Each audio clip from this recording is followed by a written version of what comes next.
Hey everybody, what is going on? Welcome to another episode of Comic Talk. I know it's been a couple weeks since we actually had a show, but things like that happen. Life happens, and so finally we are here doing another episode. And I guarantee you guys a wonderful show tonight. And if you don't get a wonderful show, you'll get your money back. Okay, so no worries about that whatsoever. I guarantee that off of you guys. But nevertheless, let me go ahead and introduce the panel members that we got here tonight. And starting off from my right, your left, we got Chicka Chicka Chicka Monkey Monkey Monkey Monkey Monk.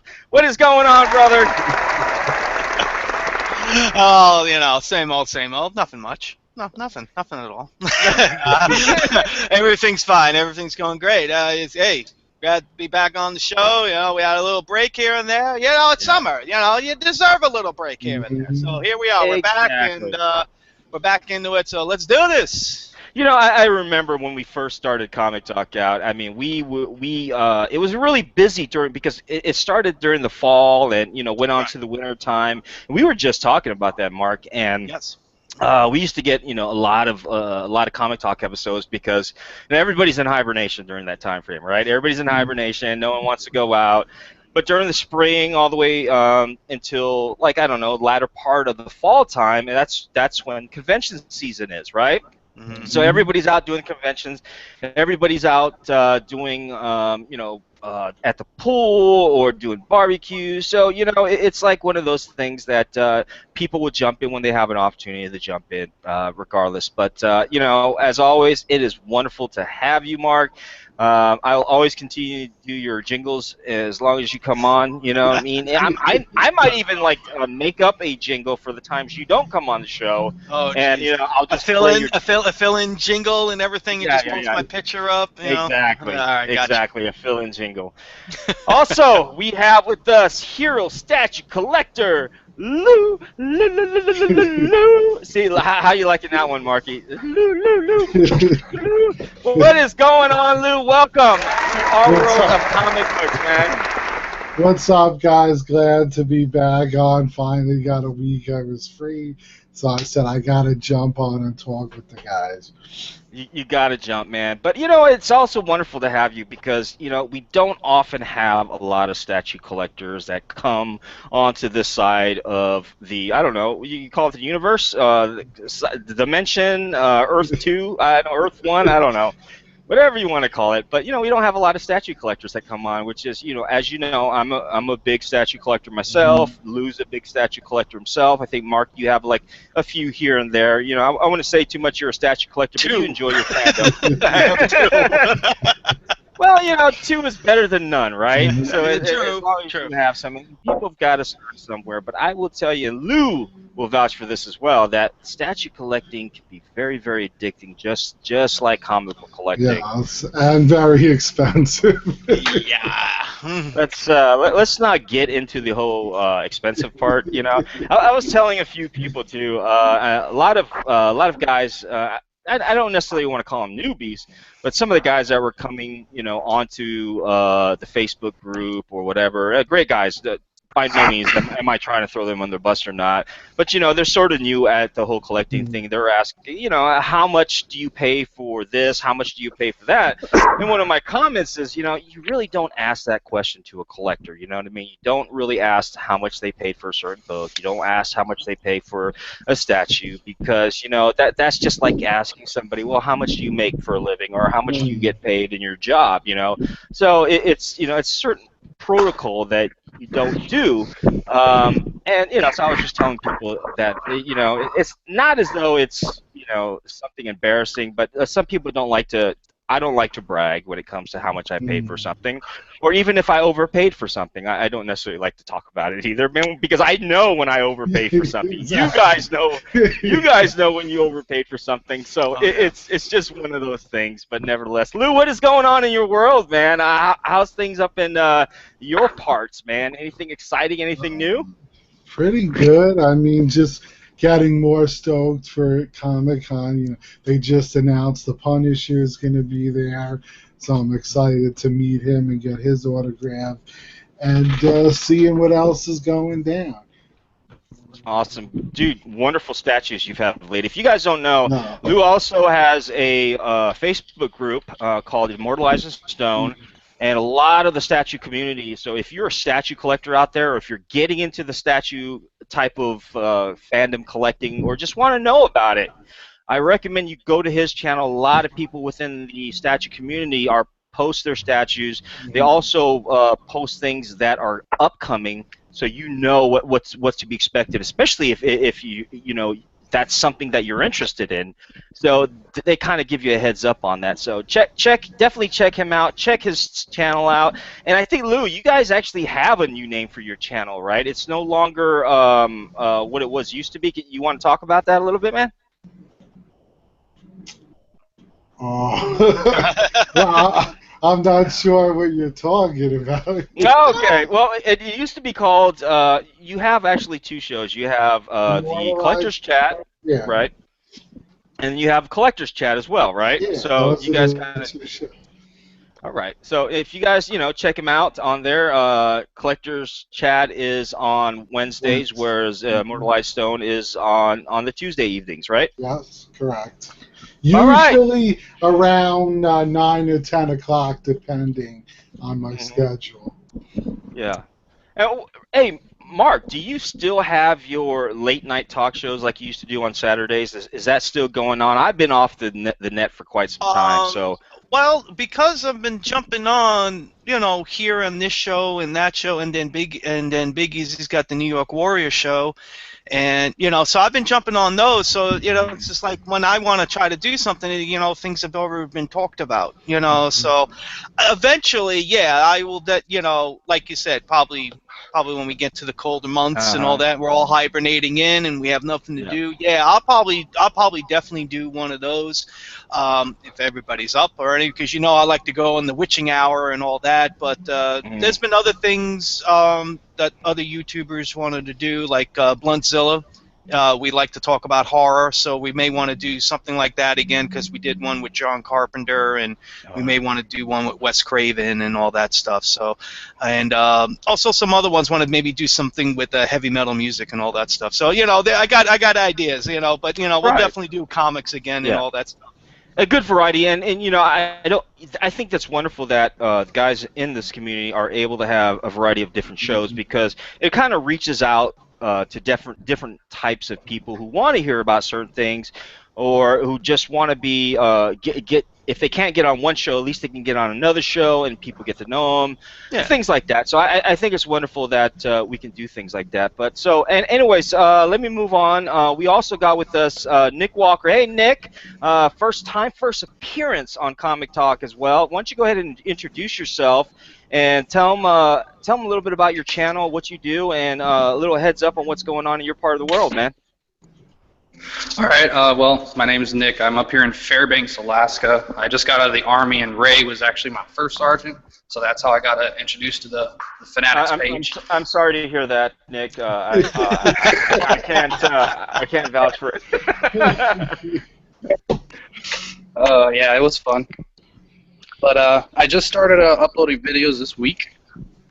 I'm going to have a primary focus on the Inhumans, obviously, but I'll be doing some haul vids, book reviews. I like to read, so I'll probably be talking a lot of story. A big Inhumans fan, you were telling me earlier. You're really deep into Inhumans. Yeah. Okay. Yes, awesome, man. It's great to have you on the show, and it's wonderful to be able to.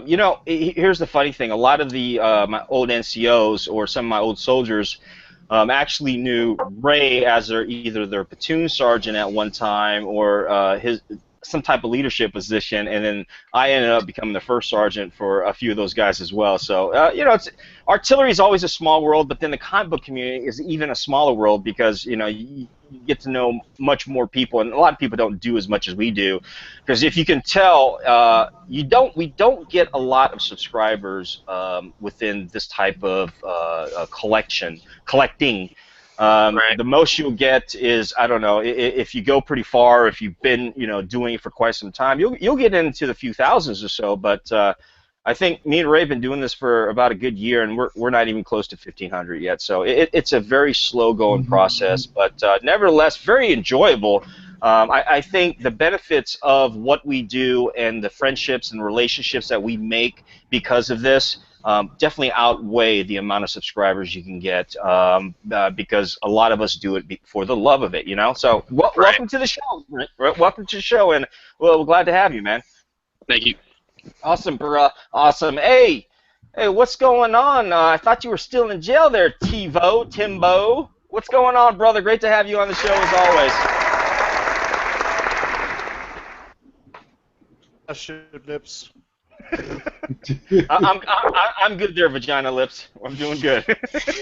I just got back from San Diego. I was down in the Vales, vagina. I was all up in it, just hanging out for the week, having a good time. That cop you saw was my little brother, actually, part of San Diego's finest. So, yeah, man, we went down to Old Town. We was just chilling. Went to the Whaley House, hanging out, and then we just got back now. And, I thought I'd just come on your show, add some excitement before I fly out, so all the viewers don't get all bored and shit. Listen to your sorry-ass voice. Oh, well, you know, it You happens. can listen to my sorry-ass voice for a while.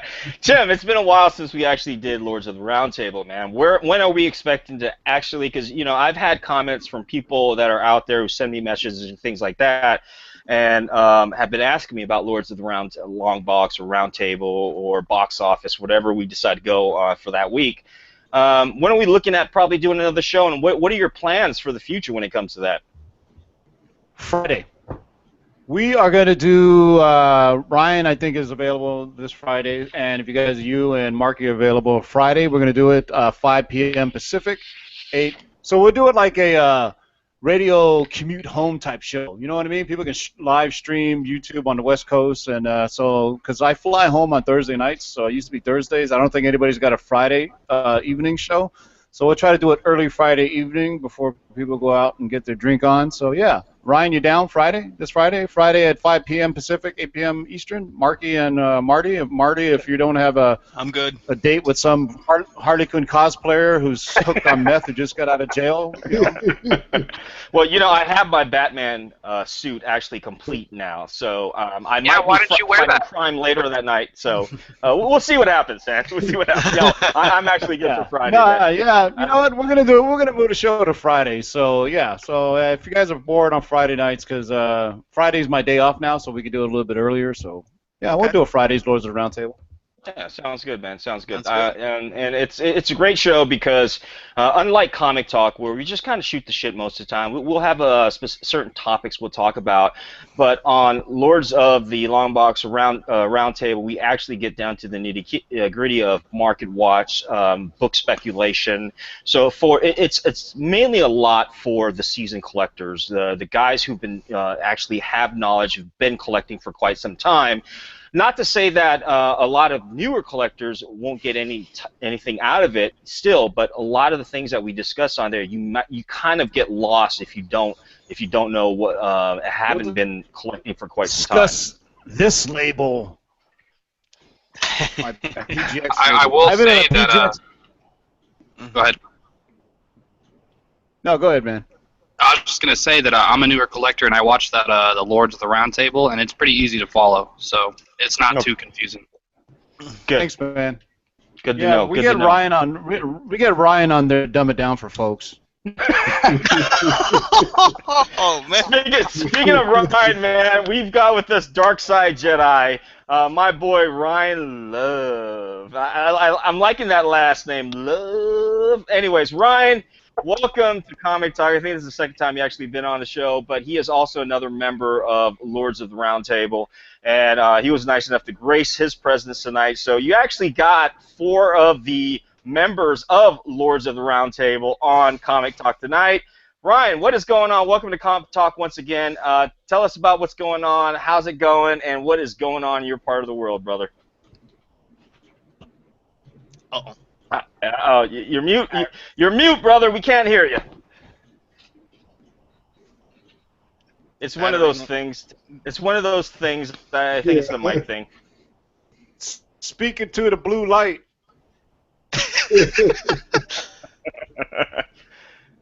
I tell you what, why Ryan's actually getting his mic worked on, we're going to go ahead and skip forward. We got with us the godfather of the off-air hangouts within the community, we got my boy, your boy, our boy, everybody's boy, Sean. What is up, brother? Hey Welcome to now. Comic Talk once again, man. Good. Came on. It's Jack Kirby's birthday. Man. Friday was Jack Awesome. Kirby's birthday. Yes, Right? it wasn't. Wow. Yeah. Yeah, man. You see all these posts go up to Jack Kirby stuff, and you just get going with it, man. Yeah. How's it going, man? I know it's been a while since we talked on Comic Talk, and I haven't actually been on the off airs for quite some time, But anything exciting, anything new that you want to share with the rest of the viewers out there that we don't necessarily talk about out here? I don't know, man. I've just kind of been taking it easy this summer, like with the hangouts. Not too many of them have been going up, but we've just been hanging out, talking to some good people. Jared Osborne's on all the time, filling us in on the what it was like in the bullpen and stuff. So yeah, that's it, man. And just rounding up some books, knocking off some keys, that kind of stuff. Enjoy listening to Jared. Some awesome stories on his end, man. And love to have him on the show sometime, man. That guy really is a box of just absolutely incredible knowledge that he collects, man. I definitely enjoy listening to some of his stories. Yeah, he's been playing designated hitter for either Arc or Merc on the Four Awesome Guys. So yeah, it's been cool. Yeah, I got a bone to pick with old Frost there, man.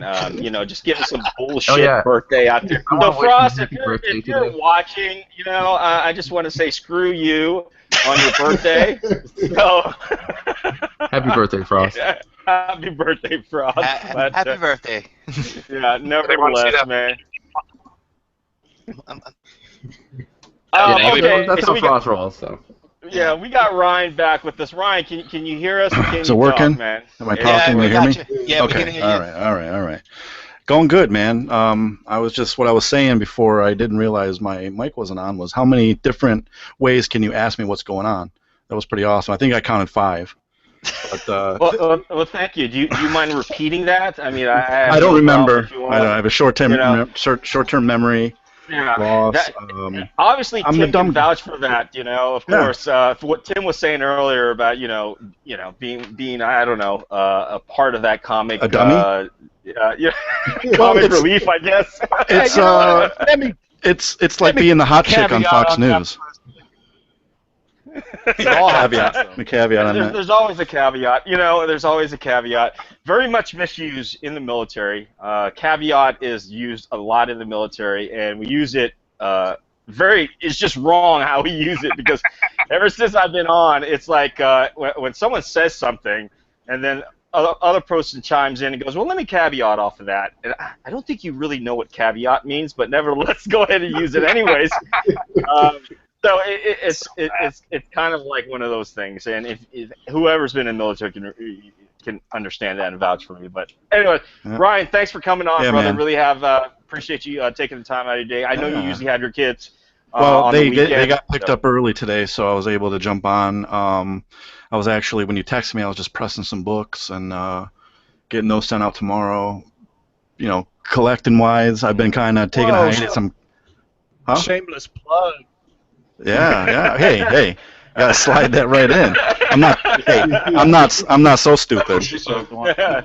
Let's talk a little bit about your because ever since I've known you, Ryan, you have definitely been you've been starting on pressing your books, right? So you press your own books, and I've seen a few pictures, really good. Have you actually got into the whole dry cleaning portions of it or anything like that? The dry cleaning, no. I tried. I actually picked up some of the stuff that you needed for it.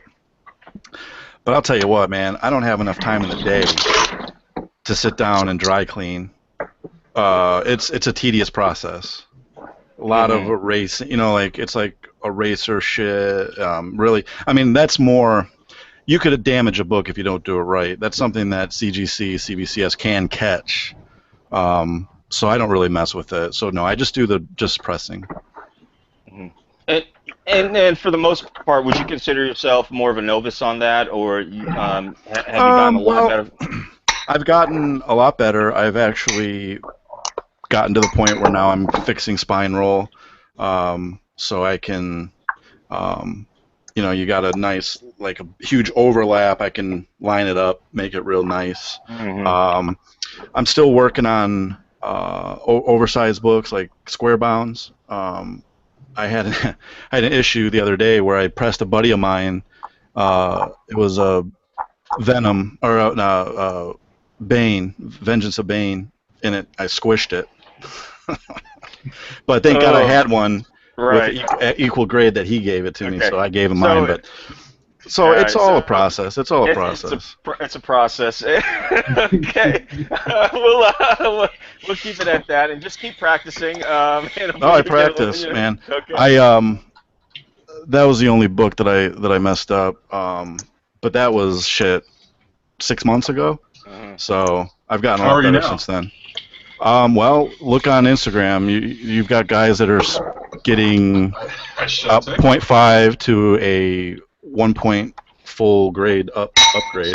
And I was going to ask you that. Have you God ever damn, turned hey, any of your books in? Who's washing the dishes in the That's background? Kevin. That's Kevin. yo, Kevin's freaking eating. the fuck? I meant to ask you that. God damn, man. What's clinging and clinging and shit. I know, Like, Hey, eat your Fruity We- Pebbles we- offline, fucker. So Ryan, have you ever actually pressed any of your books and got sent in for graded and got your grades back? Have Yes, anything yes, like that? I've done a lot. I've done a lot of those. I've gotten a lot of, from. I haven't cracked anything and resent it in, so I've just been pressing raw. So I mean, I would have to estimate the starting grade, but it was Mhm. always better than what I got thought some it books would be. that I'm gonna send this actually, Ryan. So we're gonna test out that theory. So I got a PGX 6.0 Werewolf by 932. Mhm. So I'm gonna send it to Ryan. He's gonna press it, and we're gonna see if there's a big difference between PGX and CGC. So Well, Ryan is gonna. I recently do that. pressed a 1.5 Action Comics 242, and it came back at 2.0. So that's a pretty hefty. That's nice. It was a shitty book. Well, let me get back, Tim. Are you planning? Okay, so that label you got, can you show that again? Was that PGX or was that CBCS that you just showed? No, this is PGX. I already cracked it. I cut the label off it, and it was scary how easy I cracked the PGX case, dude. It was literally one flathead screwdriver, twink, twink, twink, and it just came out. It was like really easy to crack, like on a CGC case. Yeah, the PGX cases it was an older case too, but it just popped off real easy. Like when I do a CGC case, you have to typically pop off awful corners, and I don't even use scissors. I use an X-Acto to cut through the inner well marquee. When you cut through the inner well, obviously the newer ones didn't have it. I haven't seen the new ones, but too soon, Tim. It is too soon, guy. No, Okay? it's not. No, it's not. It's all right. The new CGC cases, I've seen people do it online, but I can't even find that much room in the case to pry it open on the new CGC cases. But I mean, why the fuck would you do it on the brand new ones? But ones I've done CBCS one yet, but I'm thinking about doing it real soon. But the PGX cases are scary how crack, and every PGX. I'll be very honest with you. I've been kind of lowballing PGX books on eBay, and it worked out. I got a first Ghost Rider because nobody's bidding on these PGX books. And I was like, "Fuck it, I'll bid on them." So my goal was, I'm gonna buy them, I'm gonna crack them, and I'm gonna send them to CGC and see if I personally I don't think that PGX undergrades. I think they're probably just about, you know what I mean? Mm-hmm. But the thing is, on these old labels, most of the time, if you could find an original CGC label, buy those. I'll tell you the best label to buy. If you could find an original red label is a modern label from CGC back in 2002. Right. On the boards and everywhere else you look, the red labels are valued a lot because they undergraded on them. Does that make sense? Mm-hmm. They weren't as they overgraded. So a 9.6 or a 9.4, it can be a 9.8 in today's standard. Yeah. On the red label, hard to find online. They're undergraded. And typically they're very sought after by CC. Okay. So let me Tim. I think Tim might have frozen up. But that was like Tim, from another dimension. You yeah, what Tim. was the So voice? since you cracked that grade and that book, I'm sorry, and are you planning on have Ryan press it, then ship it in to see what the outcome of that's going to be, or what? Well, Ryan, I got like 5, 10 books, and Ryan was gonna, press and submit for me. Typically, I don't use their pressing services because I found out recently when I had a giant size X-Men 1, it would cost $60 to press it. So CGC, whatever they CCS or whatever, they charge per the value of the book, right? And most people will charge 10, 15. My belief is you shouldn't be charging more to press a book just because it's more valuable, right? All books you should be handling the same. It shouldn't be, because now pressing everybody does it. So, but I was shocked because I was going to have them do it before they submitted because I heard that they give a better grade, wink, wink, because you're using them to go to CGC. But the ones that I did use a long time ago, I didn't see a difference. But but either way, I guess what you're asking is yes, if you're going to crack something, always press it to submit it to CGC. Shit, you should press everything before submitting to CGC. I don't care if it came out last Wednesday and you got it off the shelf, press it anyway. Yeah, I will tell you, I definitely will. If you guys noticed, I got the Harley Quinn variant by Adam Hughes. Very, very happy to get this. Noticed. Was looking at Market Watch for quite some time. If you guys ever watch Lords of the Round Table, we talk a lot about Market Watch. And one of the things about Market Watch is understanding trends. And trends are not necessarily within a week or two. Trends are noticeable within, especially collection-wise, comic books, within months after months after months. Especially, and there's a lot involved in trends. You have to watch where the movies are going, what speculation is on the movies. Is their first appearance? So there's a lot involved, so much more involved in trends and Market Watch than a lot of people think. So I finally noticed a certain trend off this book, especially after the Suicide Squad movie that came up, and I thought it was actually the perfect time for me to go ahead and, in a matter of speaking, blow my load on this bad boy, and I did, So, or should I say, bad girl? But I did blow my load on her. And, no take backs. No take backs. No take backs. But nevertheless, yeah, that's it right there. Here, let me move on, guys. We've got with us, and I'll make this quick because I know we got a lot of topics to discuss. We've got with us King of the Golden State, James. What's going on, brother? Great to have you on the show as always, man. Hey, no problem, man. And we also got with us, who just popped in. We have with us Frank Punisher 88, Frank Castle. What's going on, brother? Say hi to everybody. What's going on, everybody? After a long hiatus, and he actually was doing and I'm freezing, right? Yes. He was doing a walkabout for quite some time. We have with us Kevin's Comics. What's going on? Say hi, Kevin. Hey, hi. Good to have you, brother. How was your trip, man? How was your long walkabout throughout the entire United States and Europe, man? It was nice. You guys highway are super cool, but you need to pay each time, which is kind of a bummer. We just passed right through it. We didn't pay. Said fuck that shit. We just passed in right through it. We're Canadian. They won't find us. Yeah. Well, welcome back, man. I appreciate you finally actually coming on our show, and I'm sure you had a great time and everything like that. But awesome for you to come back. Hey guys, let's if you guys don't know, just this last Friday, they celebrated Jack Kirby's 99th birthday. And if you guys don't know who Jack Kirby was, a very iconic character, more than just an artist, co-creator, inker, penciler. I mean, you name it. The list of achievements that he had just went on and on. A co-creator of Captain America, Fantastic Four. You name it, he probably was involved in it in one form or another. So with that said, they went ahead and celebrated his 99th birthday on Friday, also calling it Kirby Week. So any of you guys, big fan of Kirby's? books that you have of Kirby's, your opinions on that. Overrated, underrated. Let me know what your opinions are, man. Well, I got a couple right here, actually. well, with Jack Go Kirby ahead. stuff, his Jack Kirby stuff, people either love it or they hate it. Like I know a lot of old collectors too, who they're not into Jack Kirby's style or whatever. People talk about his proportions and things all being out of whack, but he's such a It's all about those hands. he's a heavy influence in comics, and I mean he's probably the Gordie Howe, the whatever you want to call him of comics. You know what I mean?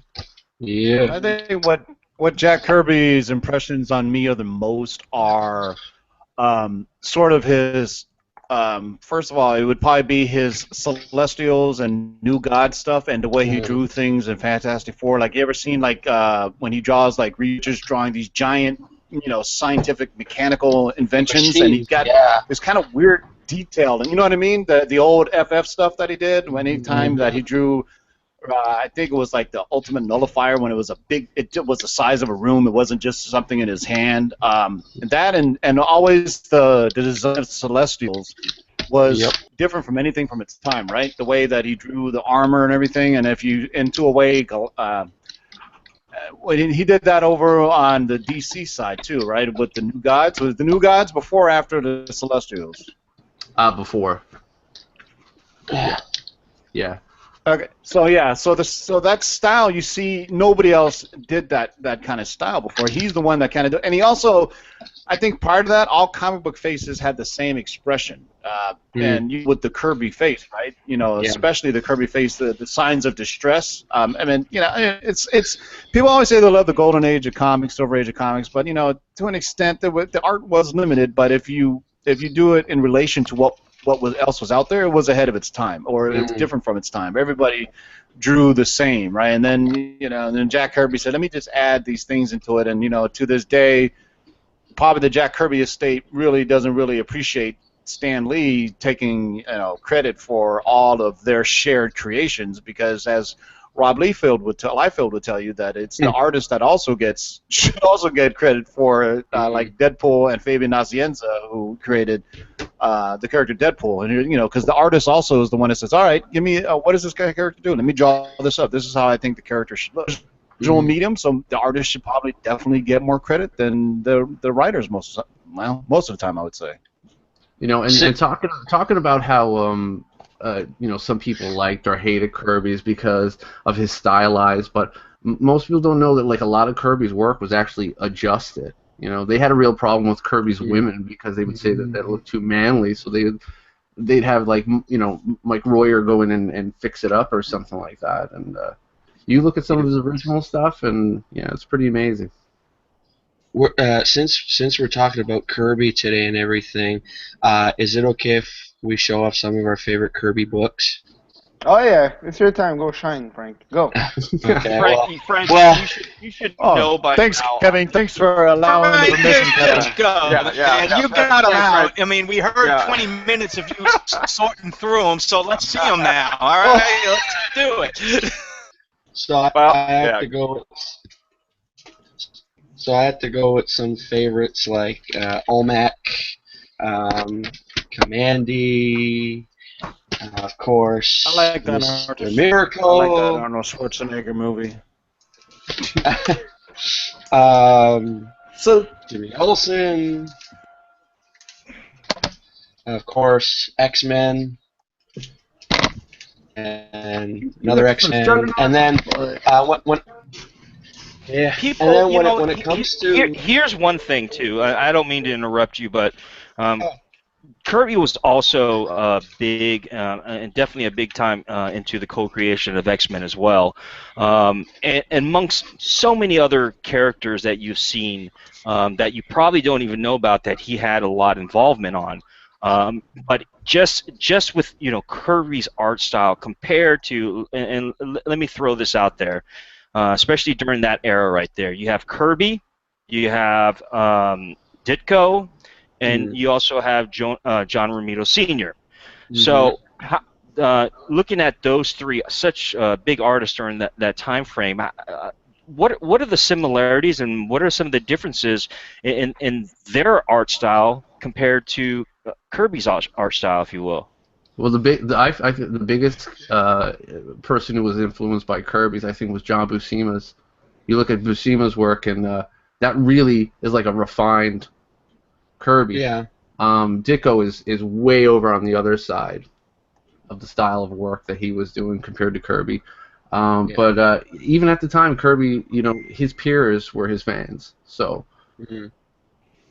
And then one last book I just wanted to show. When you talk about, underrated and everything, this is based just on the cover alone, just because I didn't really see a lot of Kirby stuff on this title.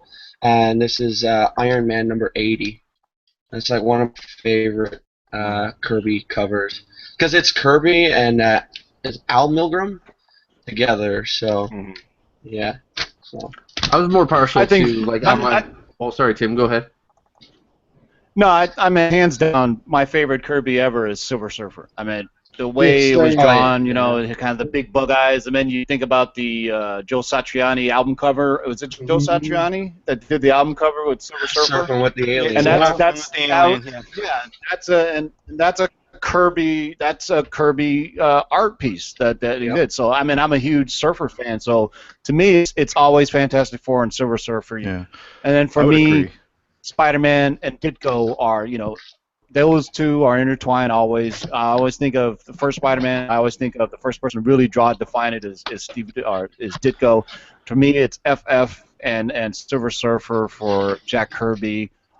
Because, those are probably one of the... I mean, he probably did other books. And then I think when he went over to DC, he started doing, like, Commandy, the Demon, and those things, right? That's when I think he had... Didn't he have a spat with Marvel, and that's when he left, and he started doing where he was the writer and the artist on, like, the Demon and Commandy and some of those other ones. Miracle Man, which he just showed also. That was after Marvel, right? Yeah, so I guess I remember I read something about he had a spat and he's like, fuck you, I'm leaving. He didn't like what Stan Lee was doing to him. He wasn't getting enough credit as he gets now. He wasn't called the Jack the King Kirby back then. I mean, in retrospect, now everybody understood that Stan Lee was the mouthpiece. He was the Excelsior guy. He was the hype man, right? He was the Flavor Flav that got everybody. He would talk the game, and then Jack Kirby was in the back just laying down pencils and making the art for it. And let's be honest. What drove comic books in the golden and silver age was not the stories; it was the art. Absolutely. If you go back and read them, they're fun, but they're hokey. They're not as serious as they are now. But the artwork, for its time, was kind of, back then. I think the only thing you compare it to was comic strips, and then what you saw in Action Comics or Detective. Those kind of, what I'm talking about, the old Golden and Superman kind of. I've always takes been on amazed. Art. And then, I've always been amazed by how, like you were saying, the Golden Age, if you look from a Golden Age book to a modern today book, the art it has grown so much, and that's what I've always was so amazed by. I mean, to draw is to draw, but obviously not. Like, somehow now they make it look compared to back in the 40s and 50s. It's weird. And you think about, too, with Kirby, going off, having a falling out with Marvel, and then DC picking him up, and he had a falling out with DC, and then this man with this huge catalog of history of comics and stuff, ended up working at Topps Comics and doing some things like that. There was this. Holy shit! Forgot about Topps Comics. Yeah, there was this story I heard from Mark Evanier about how he and Jack Kirby they were like, let's go into Toys R Us and stuff like that, and Jack just hung his head and he couldn't go in, and it was because of how much merchandise and licensing products and stuff were in there, and he's not getting a single dime from it. And it's just everything. Imagine that, looking at something so significant in pop culture, and that you had the heaviest hand in it, and knowing that all the fans recognize it, but you're not being compensated for it at all. And no, it was brutal. It was brutal. Going back to the Silver Surfer Fantastic Four, now, wasn't he credited with, and I forget what they're called, but it's all the cosmic stuff, the background, all those circles, like the black circle with the light shooting out. Kirby Crackle. Yeah. That stuff, to me, is awesome. Like that. You don't see energy that hand, it's called the Kirby Crackle. Yeah. I was always partial so any to the... power cosmic. Yeah, the cosmic stuff is awesome. No, Right. see, I'm partial to the monster stuff, the pre-hero stuff, like, Gargantuan.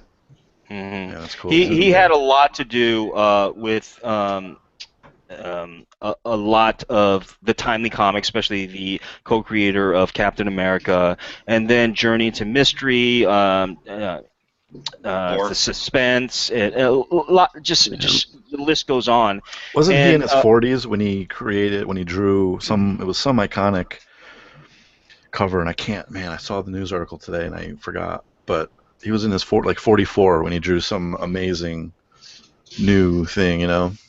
Just the guy's a wealth of talent, like you said.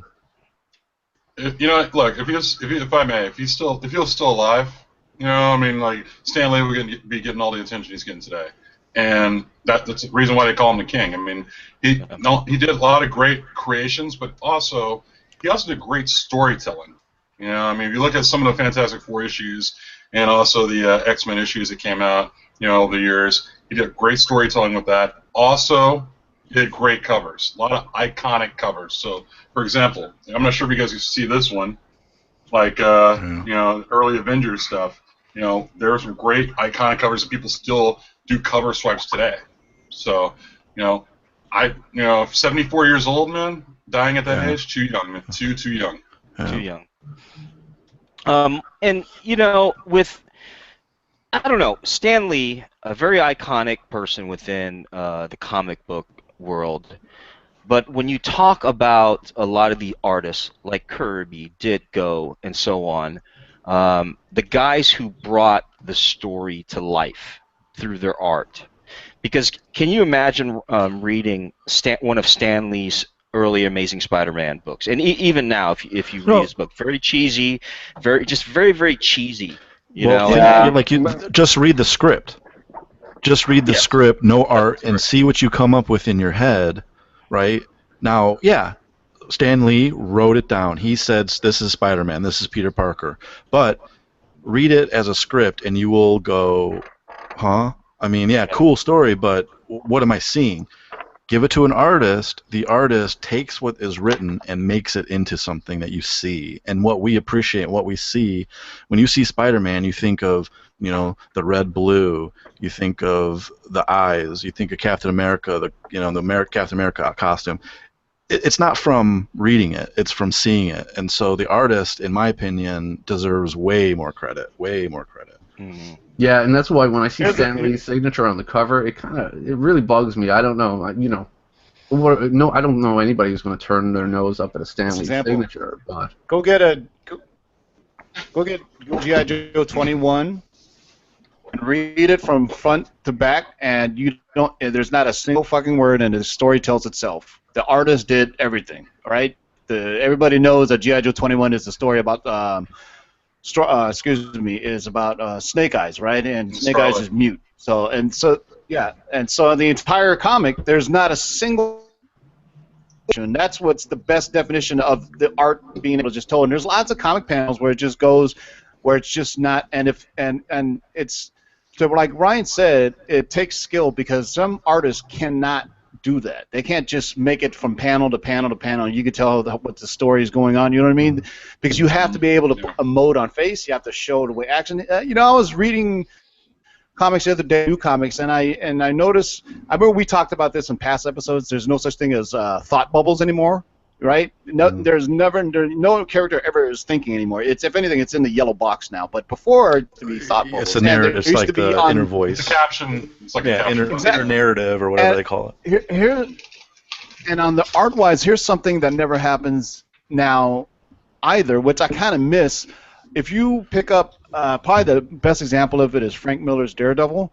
When the fight scenes, the way they drew it, not so much energy blast, because people can tell when energy, but when they throw a punch, when it lands, you would see like a trail. You know what I mean? They don't do that anymore. If they throw a punch or a kick, you don't see the trail of the hand from where it began to where it made impact. That's a loss. Yeah, you don't see that anymore. It's. I don't know why. I think it's pretty cool because it actually, to me, it makes it shows makes momentum. The action scene. Yeah, and it shows that blur now. You know, they do that blur with the Photoshop, and it looks terrible. It bothers me. Well, there's a lot to be said about that too. I mean, today it's digital on the computer drawing. Yeah. You know, yesterday it was pencil on paper. It's a different stroke. It's a different style. It's cool, man. I mean, Steranko did the same on Nick Fury as well. So you see a lot what you were talking about, Tim, as far as wordless panels. And it was really brought to life through Jim Steranko on his Nick Fury run as well. I mean, Steranko was just on acid.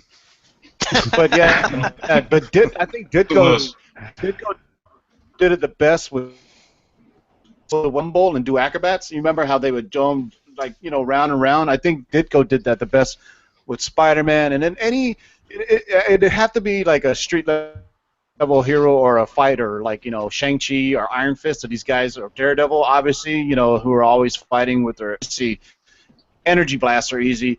And also, what I always liked as when I used to draw when I was in high school, because I didn't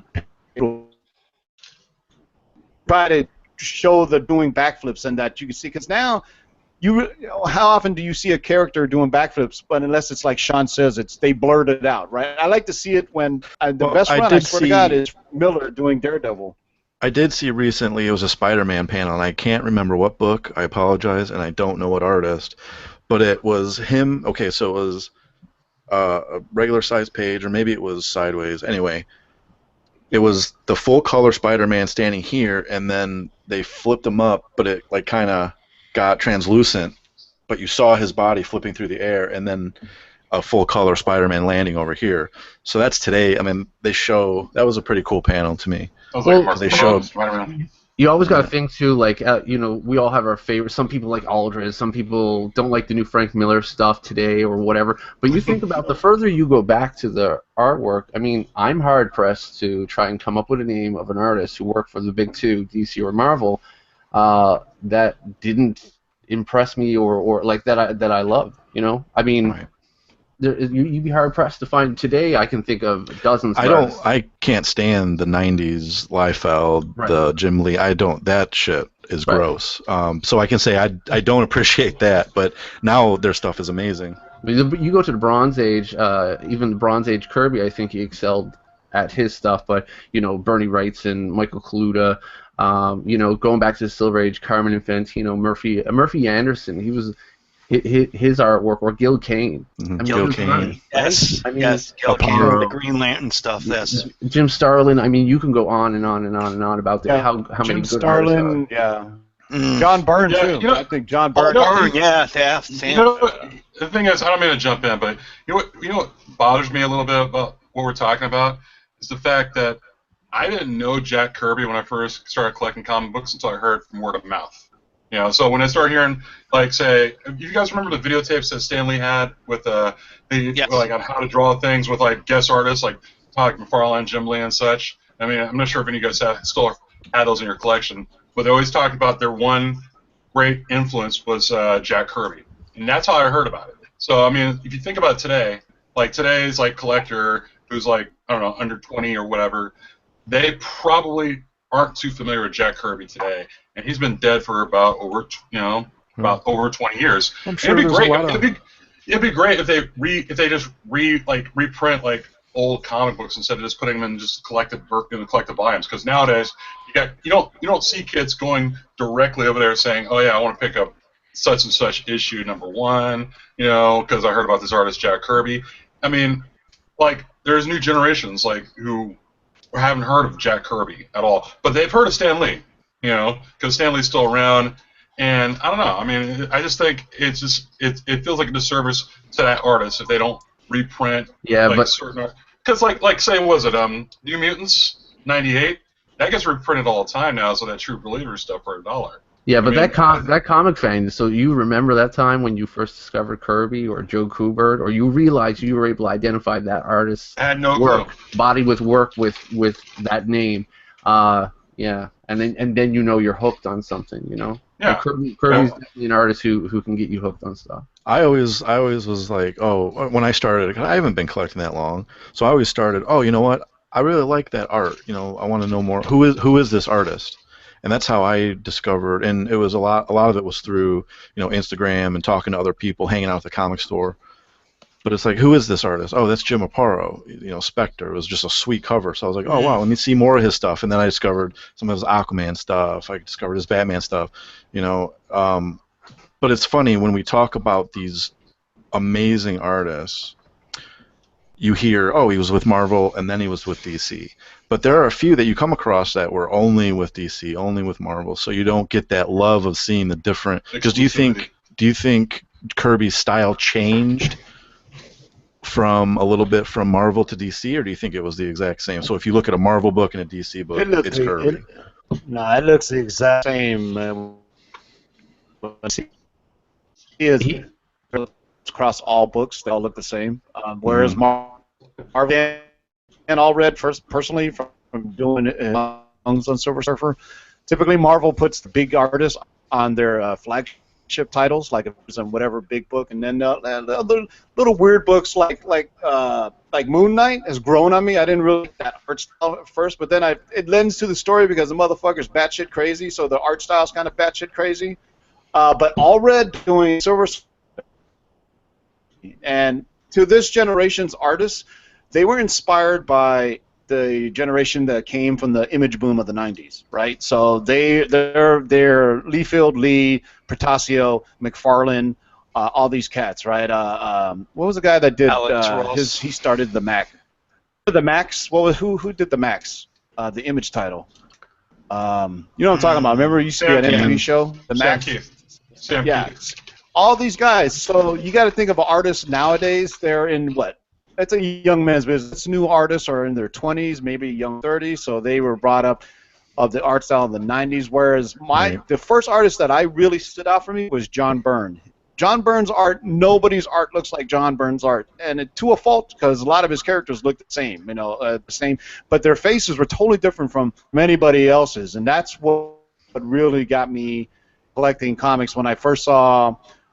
My first John Byrne Fantastic Four book, and I was like, wow, this is. And then I started finding all these old John Byrne things, and then I found out, holy shit, he's the rare breed that is a good writer and artist. There's probably a handful of them. Walter Simonson is a good writer artist. John Byrne, Todd McFarlane's a good artist, horrible writer. Jim Lee, good artist, horrible writer. I mean, you can go down the list. All the '90s image guys that tried to write their own books sucked. Well, that's why you need writers. High hell. They thought. They thought they could leave Marvel and just draw it and did the panels right and everything like that. So but that's for writing. What was it? Ditto. Danini. I'm pronouncing his name right. From who? When the Kingdom Come, it was Alex. It was Alex Ross. And Danini, right? And I'm pronouncing Paul Dini. Paul Dini. Yeah, Alex Ross also did Earth X and Universe X, right? Yes, he did those, and he did those first, and then he did the Kingdom Come thing for DC. I mean, it was just. Kingdom Come was Alex Ross and Mark Waid. Oh, Mark Waid. Then what did Paul did? Paul did something with him too. Paul Dini was all the Batman adventure stuff, wasn't it? Yeah, but he also did the Harley Quinn with Alex Ross? Yeah. Right. Yeah, he did the Batman one shot. Paul Dini and that's what I'm thinking. Right. That's the first official appearance of Harley Quinn in the DC continuity. Universe. Yeah, it's like $150. I'm gonna say something controversial about Alex Ross right now, man. He is a great cover artist, but I don't know if he's a good internal page artist, bullshit. Man. Like Read if Kingdom Come. Kingdom Come, dude. No, I have. Don't start me. Says the guy with the poster behind him. Fuck with me. You're selling out the Kingdom Come. Look at you. No, he's a great, phenomenal cover artist because he can spend time to paint that one cover. But when he's doing panel to panel to panel for issue to issue to issue, the quality is not the same, is what I'm saying. You know what I mean? Because He's known for doing his cover I work. will- Right. Marvel That's and why Kingdom they Come did awesome, dude. I mean, I sorry, I got to disagree with No, that. it is. That's I'm why looking at that's that why he poster doesn't behind do you, it and it's anymore. awesome. He only does the covers now because it's a lot of work for him to do a whole freaking comic, especially a Marky, whole sometimes comic people, series. some artists overshoot their skis and they don't know where all their strength lies. Like a lot of artists who can't do a monthly comic book all the time, like Kingdom Come was only what 4 or 5 issues, and then and after that, since then you haven't seen him do anything. 4, I think. He did a 12-issue called Justice. Yeah, First appearance I got it, of Jason Todd as Red Hood. Right, but I'm just Or saying. not Red Hood, Red Robin. Red Robin, sorry. But you can't do that. You can't. An artist like Alex Ross can't do something like that regularly, and some other artists are like that too, like a J. Scott Campbell, who we want to do a comic monthly. He sticks to his strength. He sticks to doing covers, and some of those. And there's Can I some say artists out something there. else controversial? Go for it, man. About J. Fuck Scott J. Campball? Scott Campbell, I said it. Yeah, They boy. come- all right, All his men but don't I'm work just in saying, that. some of those artists like to overshoot their skis and they think they're a great artist and they're gonna be a great writer, and they turn out to be a shitty writer, and still be a great artist. But they keep going, because their name helps sell comic books. What makes but it he's even more interesting is the Marvel method back in, what was it? Was it the 70s? Where they would, basically the writer wouldn't even write shit down. He would just be like, okay, this is blah, blah, blah, boom, the artist would just take it. So that gives says a lot about the art as well. Well, a lot of our if you guys remember the old, modern artists now set out to just strictly some of the old be on the credits page. the modern artists set out strictly just to be cover artists now. Back The in old the day, comics. the only ones I could think of would be like Frank Frazetta or Jones, doing these magazine covers, Boris Vallejo, and stuff like that. But now You would think they would want the internals too, though. Don't they get? Is it that much to just do covers, or can they get more work because they're like, okay, I'm doing a cover, or I'm working on a book. everybody's you know what I mean? I think if you look at a lot of the art back then by Boris, Frazetta, Jusko, a lot of those cover artists for the old books like Heavy Metal and Savage Sword, Sword and Saga. Vampirella. As a matter of fact, guys like Boris Vallejo did more than just covers. He would also do covers for movie posters and things like that. For example, Boris did the Barbarella movie poster, as we know. He did the Conan and so on. But so a lot of those guys were known, and so just like what James was saying, they stick to a lot of their strengths. For them to be able to do a masterpiece for a cover or a specific art print, it takes time, and it takes a long time, and they use a lot of their characters, models for a lot of their characters. So for them to be able to spend time and do the internal panels, to me, I don't think it would just make sense because they make more money out of that, So more money doing multiple covers. As opposed to one book of the internals. But You're not pressured to do like 24 pages a month. You know what I mean? No, it's not even about that. These guys are getting more work because that's the artist that you see. That's what people collect now. It's covers. So when you see that, they don't give a shit about the interiors. Name me one inker. You know what I mean? Name me a letterer. Name me something like that. But like Adam Hughes is on the tip of the tongue of everybody with his little Disney nose, and J. Scott Campbell, and Mark Brooks, and Scotty Young, and you can't disregard their art because it is really good. Terry Dodson's another. I like Scotty Young. I mean, his art is fun. Right. I don't care. And that's awesome. And it's fun. Art is art, but that's why these guys are doing the covers because that's where the money is. So. It is. I hate to be the guy that brings up DC Rebirth because it's been talked to death over live chats nonstop over the last month. Because it's damn good. I've been disappointed. No, it's not. I've read every single one. We'll get to that later. But the art that wait, Tim.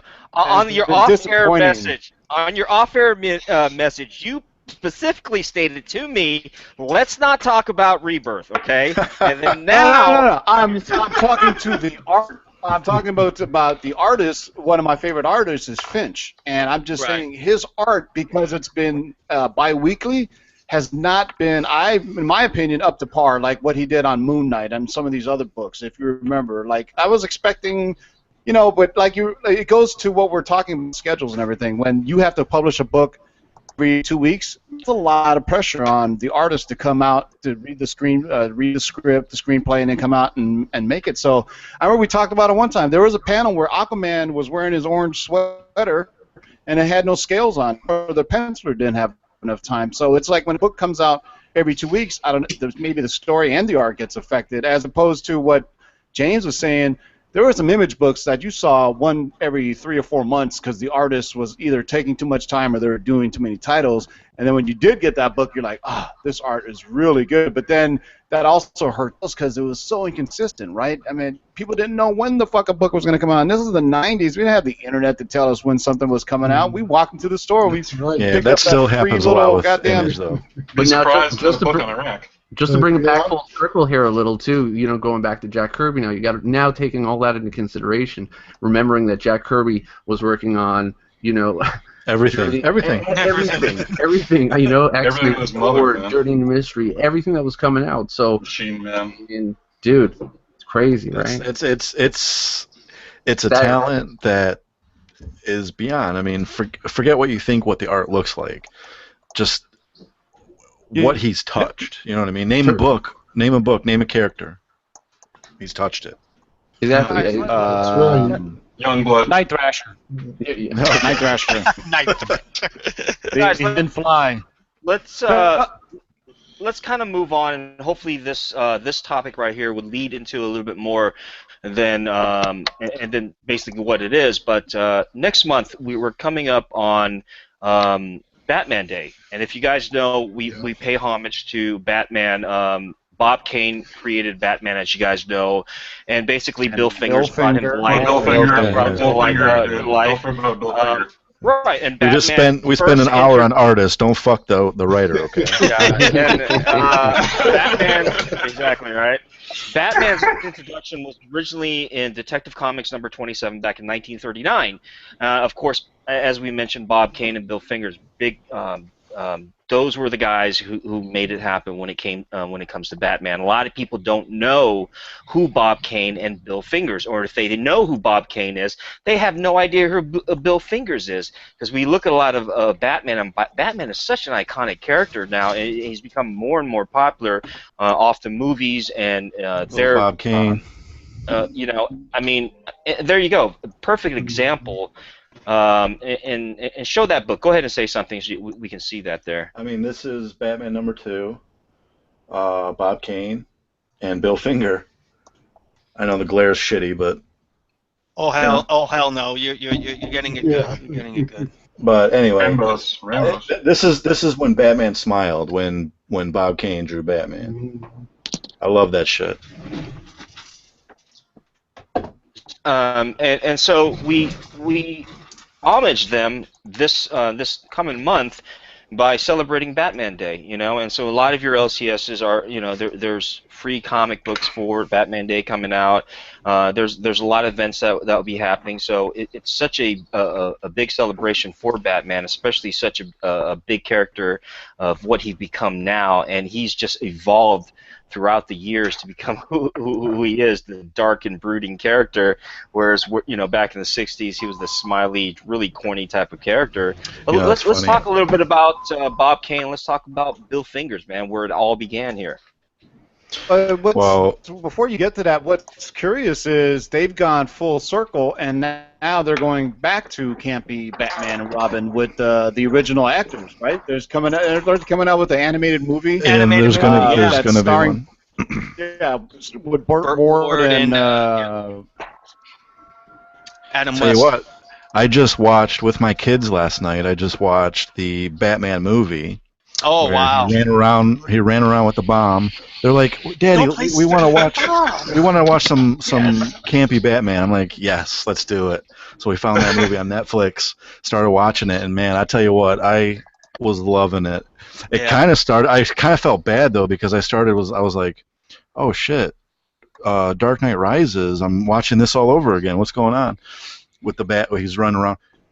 Some days are just not a good day to get rid of a bomb. I mean, it's so dumb. Great. Dumb. But I love it. And Kamikaze, I'm going to definitely get some signatures from those guys. I think Lee Merriweather, and Lee Merriweather? I think two Catwomans and Batman and Robin Yeah. are going to be there. So I'm excited. I met Frank Gorshin a long time ago. Funniest guy you can ever. The gay rapper? That's stop. Don't fuck with the Riddler, Tim. God damn it. I thought you said Frank Ocean, the gay rapper. No! Gorshin, Billy get Ocean, Billy that Ocean. fix. You're chopping up like a motherfucker. You're sounding like Frank Punisher 88 over there. God damn. Hey. Sorry, Frank. Sorry. All right. No, Frank Gorshin, the Riddler. You know, nearly nice guy. Well, what's the age group in this? What's the age group pretty much? Are we like mid-30s to 40s in this group? Yeah. So you guys would 31. You guys would know. You guys would know the Batman 66 series. I mean, did you ever watch it on TV? Yep. Like Song reruns. did it for me. I was all reruns. pumped up every time. So, tell me your 12, 13-year-old self, 11-year-old self when you saw Batgirl during the credits. If it was a Batgirl episode, they would have her drive across on that animated motorcycle. When you saw that, you got a little happy because Batgirl was the shit back for 12 and 13, 11, 10, whatever. I was much younger. You know, the same thing with everybody. You know. Oh, Linda Carter was my first crush, hands down. Guys, seeing that old Adam West Batman TV show, man, just seeing the kapow, the boom, and just all that in the screen. To me, at that young age, I was just absolutely amazed by that. I was like, wow, this is the best thing that ever happened. You didn't think about the corny, horrible acting they were doing, the cheesiness that was involved. What you watch now, though? The adventure. What you watch now, though, you watch it now as an adult, and you will see the stand-ins fighting or driving. Any action was not the actor. You know what I mean? It was a blatant Star Trek is stand-in. notorious with that too. When William Shatner fighting scenes, you can just have. First of all, that does not look like him, and I love that shit. But as a kid, you were so enamored. You were so enamored. Whoa! You didn't even notice that stuff. As a kid, you never really nitpicked on things like saying, "Oh my God, that's a stunt man." Because you enjoyed it for what it was. I don't even know if your brain could even comprehend. Oh, that's another actor. Yeah, I can totally see that. Wow, that guy just got blasted in the face, and it said Zapowie. Very true. I mean, I absolutely love Burgess Meredith as the Penguin. Oh Yeah. Yeah. You ever see the Twilight Zone episode with him in it, where the world ends? They had a lot of Burgess Meredith, the world ends. He's the last on Earth. He wants to read a book, and his glasses fall off. Yep. That shit was awesome. Great Twilight Zone. I'm like, oh man, that's the Penguin. or Clash of the Titans. I remember him. So vividly, Clash of the Titans. That was I wouldn't necessarily the first time I was introduced to him, but where I really enjoyed Rocky him was as I was gonna say, who didn't know him as Mickey? Yeah, that's it, Rocky. Mickey.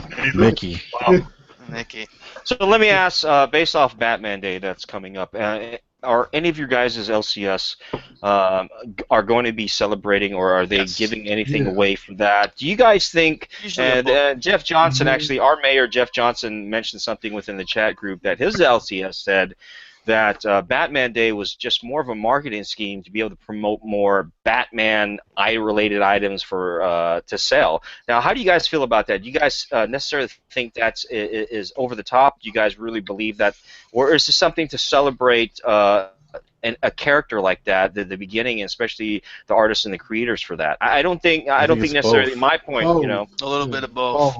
Yeah, a little bit both. But who doesn't have a fucking day? Who doesn't have a day? We don't have Brush Your Teeth Day. We got Brush Your Teeth Day. We got Wipe Your Ass Day. Yeah, got, I mean, fucking Don't Send Your Shit to CGC Day. Well, hell, I'm just.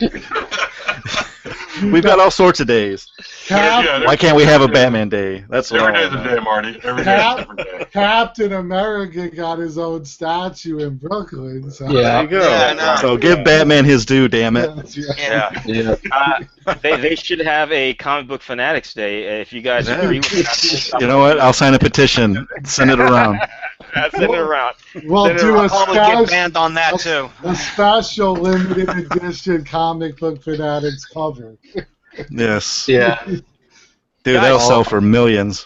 All silver and shiny. That's- 9.8. Guys, Shit, 10.0. You got Marty as Batman.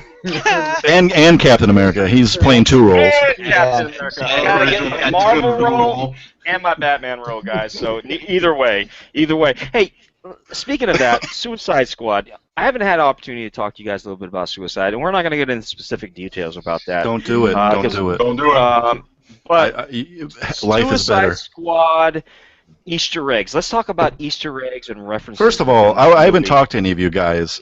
Before we get into Easter eggs, what did you guys think of the movie? I mean, you probably had this conversation already, Yeah. but I just want to, real quick, you like it or you didn't like it? We don't need a big, long definition. I enjoyed it. I enjoyed it. I regret it. I regret it watching it in theaters. Let's put it like that. I mean, I could watch it at home, and I would have been fine with it. I just don't think it was worth going into the theaters to watch. I didn't hate it. I just, Right, you know, when it comes. it's an in between. It's an in between. Again, Yeah. you're gonna like it or hate it, but you're not gonna. I think all of us can say firsthand, this was the greatest comic book movie you ever seen. No, I would say it was the greatest. It was the greatest DC current movie I've seen. I don't know. I'm But look, still walking out of you're here going, okay, all right. No, DC current, not comparing to Marvel, comparing to all the other DC movies. I know, but Ryan, I mean, it's like, just ask yourself. Okay. It was better than BVS. After you walked out of the theater, did you think when you walked out of the theater that maybe you could have watched that at home instead? Well, of course, any movie I can watch at home. Okay, shit. but some movies, But, some movies are an event. You want to say, I want to. Now, I can watch. you all like, know my go back reputation and for see it. DC, right? I'm the one guy that gave BVS a 9.2. So I'm gonna be fair. So now I will agree. Tim made good point. I wish he was here. Tim made a good point. He said, you know, Enchantress, her Ghostbuster shit at the end, that was weird. I didn't really understand her motivation for what she wanted to do, other than they picked on me, or I don't even know what the motivation was. There's a lot of stuff they cut out of this. All that aside, I loved the Joker. He wasn't Heath Ledger, but guess what? I loved what he did. It was a different take. It was gangster. I want to see a Harley Joker movie. I agree. Will Smith was amazing. Captain Boomerang was friggin' hilarious. I love that. That was almost my favorite character. Oh, Killer Croc and Katana, they could have been. They didn't need to be there. Like that. Katana was forced in there. But you hear what you're saying there, but right? overall, I mean, no, I get it. You're It's talking not. about you're talking about how good the characters are. But you're Yeah. not How much I enjoyed what was going on. Yeah, I mean, I like those characters brought to life. Storyline, okay, I get it. They did that whole thing. They went to go get. Yeah, but as I don't know. Like let me be honest. I didn't read a lot of Suicide Squad, but I read each of the characters I knew enough to where it was like, you know what? I'm happy with what they did. Story, look. Do I go to that movie really for the story? I mean, you would hope so. It's not like Lincoln. You know what I mean? I go to Lincoln to see a fucking story. Like, wait a minute. We're trying to compare this to Lincoln? No. I'm not comparing it, but I'm saying I go to a movie like Lincoln expecting to see a fucking story.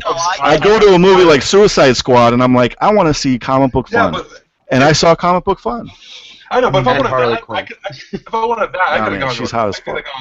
She is, but if I wanted what you're talking about, I could have gone to a con, any con, and seen people. I know. But it's different. It's Will Smith dressed up. Well, it's Margot Robbie dressed up. It's not for the most part, we all went to see it probably for Harley. I mean, I went to go see it because personally, I'm a Joker fan, and the Joker was in it. So I like the Joker too. I like the Joker too. You were a fan of that gangster style Joker? Oh, I loved it. Dude, when he was like, Harley, come here, sit on his lap. My nephew And then he is fucking shot her in the already face? getting the clothes already Awesome. for Halloween. That, I mean, he literally loved him. My nephew. Yeah, they He's 18. sell them at Hot Topic. He's got the purple gloves. He's got the outfit. He's gonna put the stupid tattoos on. I'm like, oh Yeah. Jesus.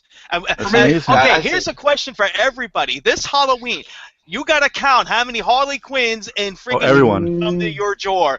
Give me a. How many women are in the How many women are in the world that celebrate Halloween? Like Ryan 6 knows billion. that. It's crazy. So I guarantee. I'll be dressed as Harley Quinn. Shit. Please don't do that. Please don't do that. Please don't do that. Dude, I'll pay you money not to dress up as Harley Quinn. Please don't. God damn. No. One quick note is I work at a thrift shop up here, and Halloween is our biggest sale point of the year. And I thought it was interesting because we got some costumes. We got a lot of Joker costumes, but we didn't get a single fucking thing for Harley Quinn, which I was actually really surprised about. So that was it. Nick, Nick, I don't know if you're tracking, but we no longer have you on camera anymore. We just see your icon of the Black Bolt. Oh yeah, it's because I'm on my phone, and if I run my video too long, it'll just die. I understand. Let's go back to Easter eggs for Suicide Squad. Easter eggs, they're all over the place. References, you name it, there was everything. But one of the biggest Easter eggs that I kind of want to mention was I noticed this in the movie. Harley Quinn killed Robin. Did you guys not? Helped. I saw that. It was in writing when they showed her little profile panel with the words underneath. Boom. Harley Quinn helped or assist. I couldn't read it all. It happened too quick. It was an assist. You know who killed. Assist. You're right. I know it was assist, but he was there. That's you all. had that whole tattoo on the Joker of the Robin being killed. All right, catch that. One Easter egg that I liked in the movie, and it may be one of the little more obscure ones, was the mention of John Ostrander. Yeah, the building. Yeah. I saw the building. I saw that too. Yeah, that's a nice little nod to him. And he's coming out with a one-shot this week, a Suicide Squad one-shot done by John Ostrander. So that's get that if you guys want to dive in a little more Suicide Squad because they just rebooted it and it's been okay. I like the Rebirth issue. I didn't like the #1, but I'm guessing because they got a story going on. I just didn't like where the story was going. Yeah, but the Rebirth issue was pretty damn good. It was kind of like watching the movie again, just a more updated thing and everything. Just basically how to get these guys together because Harley Quinn. Remember, Harley Quinn wasn't in that. Yeah. Harley Quinn and all that. It was Bronze Tiger. You know what helped? You know, he had other people in that. You know what will help the Suicide Squad movie? You know, like with just for a redemption value is just how well the Batman movie turns out. Because you got a lot of characters. James, what's up? See, did you guys notice how wonderful they did Batman in the scenes they did him? Awesome. It was absolutely amazing how they had him just gliding in to capture Deathstroke, how he was on top of the Joker mobile, Close enough. And he's going into the water, putting on his bat gadgets and things like that. I mean, I loved how they did Batman. So I can imagine how, storyline aside, but everything they're going to include in what we love about Batman, all his gadgets, the action. Directed, I just want to written and shot by Ben Affleck. I think. And I just want to go back. Let me just go back real quick to what was it? 2 years ago when the news broke that Ben Affleck was going to be Batman, everybody and the whole world went, "Oh, fucking Ben Affleck!" Hey, hello. What do you have to say now? Shit, that's all I want. No, but like I said, the Batman movie will be coming up, down the line.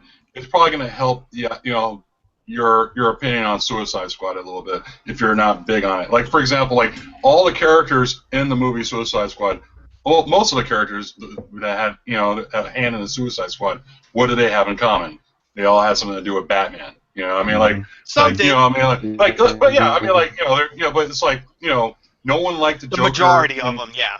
Yeah, no, like some people said, oh, they didn't like the Joker. It is enough of them in there. Well, I mean, check it out. I mean, he'll probably be mostly in the Batman movie. Well, big part. Suicide Squad 2 will happen, and there was recent announcement. There was a recent announcement of Black Manta, Yep. so he could be in the Suicide Squad. All right. You've Well, got he's in the Aquaman film, so. yeah. So There that you would go. be cool to see That him would be because nice. isn't he in the new? He's in the new story, right? He's in New Suicide Squad. Well, the one that Aquaman, just right? did now, no. No, They not the one he did now. The one the before, previous. yes. And I Yeah. thought he was a great addition into that Mhm. too. I mean, let's we can go on. I and mean, on this is about yeah, right. We could. Yeah.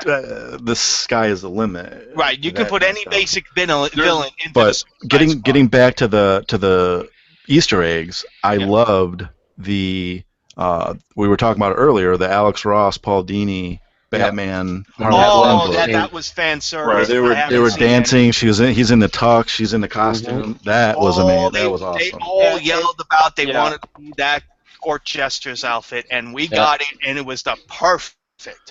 And then when she was going to get dressed, she held it up too. She's like, Oh, "Oh, yeah. okay, no." That You means it see was like every time it was in the nice. movie. They gave it respect, and then she kind of passed the torch with like, "Yeah, this is cool, but I'm going to do my thing." So I Yeah. like that a lot. I like that a Yeah, lot. You- And you also see- her hammer too, especially Yeah. you see Yep. her hammer. Oh, right, the hammer. outfit.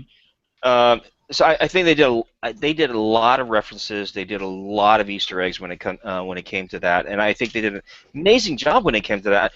Now I let don't me know. let me I say just one don't thing. understand why people didn't enjoy the movie. I absolutely thought it was brain candy for me. The and one thing I really was enjoyed the really movie. disappointed with was the end credit scene, because it was basically him going, we're making the Justice League, but yet DC released the Justice League trailer during Comic-Con, so you kind of already knew. It's like, yeah, cool, Justice League's coming. Well, that's kind And of so when I saw that, I was like, well, I already know that, so it wasn't they like butt heads. whoa. Him and Bruce Wayne and Amanda Waller butt heads. So that was a butt head moment. That was like, I know about you guys. And well, you know what? I know about you, Mr. Wayne. Don't go out at night and all that other stuff. And we all know where that was going. I mean, but then it makes kind of sense. Like, okay, you got the Lex Luthor already named him and everything. He stole those files, but all he has is video clips. He doesn't really have anything else. And then you see the two pictures. He's going after Flash, and he's going to find Aquaman.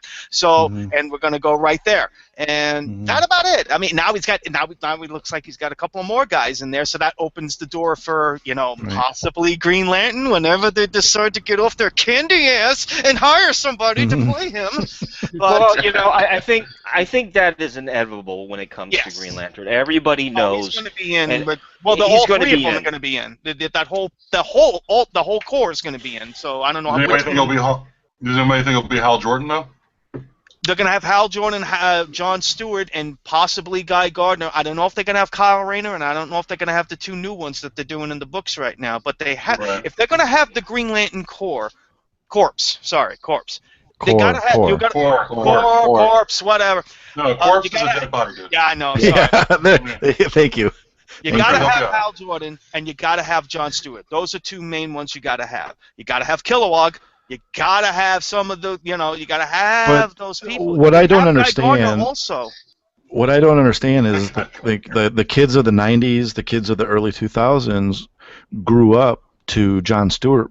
When they would watch the cartoons, I know. Justice League, they grew up to Jon Stewart as Green Lantern. Right. So I don't know why they don't, because I think the younger generations who grew up on those cartoons are going to be like, well, yeah, I know Jon Stewart. I don't really know Hal Jordan. I don't know. That's a stretch, man. I really. That is a stretch. I'm talking about non-comic readers. Non-comic, but also on the show too. Kids who watch the cartoon. Yeah, okay, kids who watch Challenge of the Super Friends. Hal Jordan was Green Lantern. Bingo. Yeah, but that was. I'm talking about. I mean, yeah, but. Yeah, well, you're right. You're right. I mean, that's the thing. So that's why you got the conflict between the two of them. Yeah. Everybody's yelling about that Green Lantern movie. Oh, they should have used Jon Stewart. No, guys, everybody. Hal Jordan is Green Lantern. He is. I agree with you, Mark. I don't think you can. But you need him. Yeah. You need him. You can't. I don't think you can do a start of a Green Lantern without Hal Jordan. You can't. Right. Now, if you decide you want to go Jon Stewart, but you've got to have Hal Jordan in there. Somewhere you can around have him there, throw away the ring and let him walk away and let Jon Stewart take over like he did in the books. That's perfect. Fine, pass it to him. Or Parallax. Yeah. Oh, if they make him become a bad guy, oh shit, I'll lose my crap right here and there if they ever do that story. You want to see a rant? You want to see me go effing ape shit? They do the parallax storyline that Hal Jordan goes ape shit and kills everybody and takes all their power and all their rings. I will lose it. I may be a corpse after that fucking film because I will not believe I actually just saw this. Because that's a great story. How do you really feel, Marky? Oh, I would love it. I hope they do. We would love to hear it. Maybe, Marky, if you went on your rant about Green Lantern, Hal Jordan as Green Lantern, maybe we might see a backlash in that. And we I might get banned by DC and shit, and I don't want to do that. You'll never be able to buy a book again. I won't be able to buy another DC book ever again. Yeah. I'm glad, Tim. I'm glad you're back because I want your viewpoint, of course, with everybody others, but. Theories. There's a lot of talk. There's a lot of talk and a lot of theories. You're talking yourself, Tim. Okay. What about you guys? Anyways. No, we don't care. You asked Tim. You didn't ask us. Usually Tim is a resident expert when it comes to a lot of these crossovers. But theories of Thor Ragnarok, Spider-Verse, Guardians, and Avengers crossover. Man, eventually combining the entire universe. And there's a lot of talk about the Avengers and Guardians of the Galaxy crossover here fairly shortly, and eventually going to from Earth to what we see. I don't know what's the term, galaxy type of universe. Cosmic. Thank you. Cosmic. So, any thoughts and theories on that coming up, guys? I don't know how it would. I mean, you're talking about all those characters in one movie. Your mic went. Let's first talk about the Guardians and Avengers crossover coming up. We lost him. Well, his mic went, and he has to put in the, you know how it is every time we do loads of after the first hour, the mic goes out. Right. Yeah, it's like after the first hour, he has a reset. All right, so what do we got? We got the crossover coming on with Guardians. Well, with Guardians, I mean, it's been confirmed by Vin Diesel that the crossover is actually going to happen. I mean, we all knew, or at least I thought, Guardians was going to be in the Infinity War movie. I mean, how can you not have them? Exactly. But what set it off for me is when they were first releasing the information about Guardians of the Galaxy Volume 2, and they mentioned Mantis. Now, if we look back in the books, when we're talking about pre-Infinity War Guardians of the Galaxy by Brian Michael Bendis, Mantis was the one who she foresaw the events that brought the Guardians of the Galaxy to Earth in order to be a part of the Infinity War. So as soon as I saw that Mantis was on the roster, I knew immediately, okay, this is the prelude to Infinity Wars. This is how we're going to see our Guardians of the Galaxy on the big screen go and join our Avengers. Excuse me. Mm-hmm. I mean, it was inevitable. I mean, did anybody doubt that? I mean, seriously, did anybody doubt that? We were just waiting because everybody's making their speculation. We're just waiting for confirmation, and we got it. We just knew. Right. But the interesting part is, how are they going to do it? Does my mic work? Yes, your mic works, buddy. Yeah. That's the number one question right there. I mean, you're looking at Infinity War, right? You're looking at a big film. I mean, you're talking about all these Marvel films that they have done right now, and this is the big climax. This is one of the big climaxes that we've been waiting for. Everybody and everyone. Now, are the TV people going to be in? I have no idea, but all the movie people are going to be in, and there's going to be some big stuff going down because you cannot sit here and all of us tell that nobody's going to come. Some people are not going to come back out of this. That they know they're going to kill off some people. Maybe not. I could be wrong. But this is going to be a big budget. This is going to be a huge story, and this is what everybody's been waiting for. And they got a lot of pressure. They got contract issues with some of the people that have been playing these characters from the beginning, and that's so it's going to be interesting how this plays out and how it ends. And I'm excited. I mean, hell, whether I'm a DC guy or whatever, I love comic book movies and I love my superheroes, and I've been enjoying this Marvel movie universe, and I think we're all waiting for that big thing to happen. So there you go. Tim, your thoughts about that? The Avengers and Guardians of the Galaxy crossover, man. Your theories of how that's going to happen, and the in reference to the cosmic relations, man. Well, I really think it's the big, I think, focal point catalyst will be the Infinity Gauntlet. Literally, it can alter whatever the fuck it wants. It's the giant Control-Alt-Delete of whatever you want to do. So they can literally start over. I mean, whatever happens, with Thanos gets a hold of it, characters can come back to life, characters can die. And like you said, there's some actors who said, I'm tired of playing this. Realizing this is their gravy train, and nobody else will ever picture, like, nobody thinks about, I can't think of another Captain America besides Chris Evans. I can't think of another Thor besides Hemsworth. I can't think of another, without Robert Downey Jr. That being said, there will be massive renegotiation. They have their own solo movies? No. But I can see Robert Downey Jr. popping in like he did in Civil War, popping in like he's going to do in Spider-Man Homecoming. They're already going for a younger demographic. People complain about how young Peter Parker was. It's because it's akin to baseball, right? You can get a young player, sign him to a contract, and keep them under contract for a long period of time before they become a free agent. That's the same thing they're going to do with this young Holland kid, right? So he could be Spider-Man forever because the guy looks like he's 12 years old. So they're starting at high school. We already know we're getting Miss Captain Marvel. We already know we're getting Ant-Man and Wasp. Thor is probably gone. Ragnarok, it tells you right in the title. It's the end of the fucking world. Once the Infinity Gauntlet comes, it can it's going to start a new slate. So now they can usher in a new brand of heroes. And what I think we're missing, or what should be glaring omission, is the amount of lack of noise and or any news coming from Fox. Meaning to me, Marvel is like saying, we are still trying to get a hold of the FF and X-Men characters to launch for Phase 3 or Phase 4 or whatever, because we're getting rid of some of these characters. So they got a giant sandbox, but they want a bigger sandbox. And I think what they're doing with Spider-Man has to succeed, and it probably will. I mean, let's face it, they throw a piece of poop up on the screen, we'll pay to see it, and we'll see it in fucking 3D. Most of the poop made by Marvel. But if Spider-Man makes a shit ton of money for Sony, Fox is going to be like, fuck you, Singer, kick ox, you can't make us the amount of money that Marvel's marketing machine can make, and Sony's going to be like, holy cow, let's make more Spider-Man movies. Hold on to that Amazing Spider-Man 300, because you're going to see a Venom movie. You're going to see all these things, and Spider-Man, like Batman, has the best rogues gallery out of all the DC and Marvel.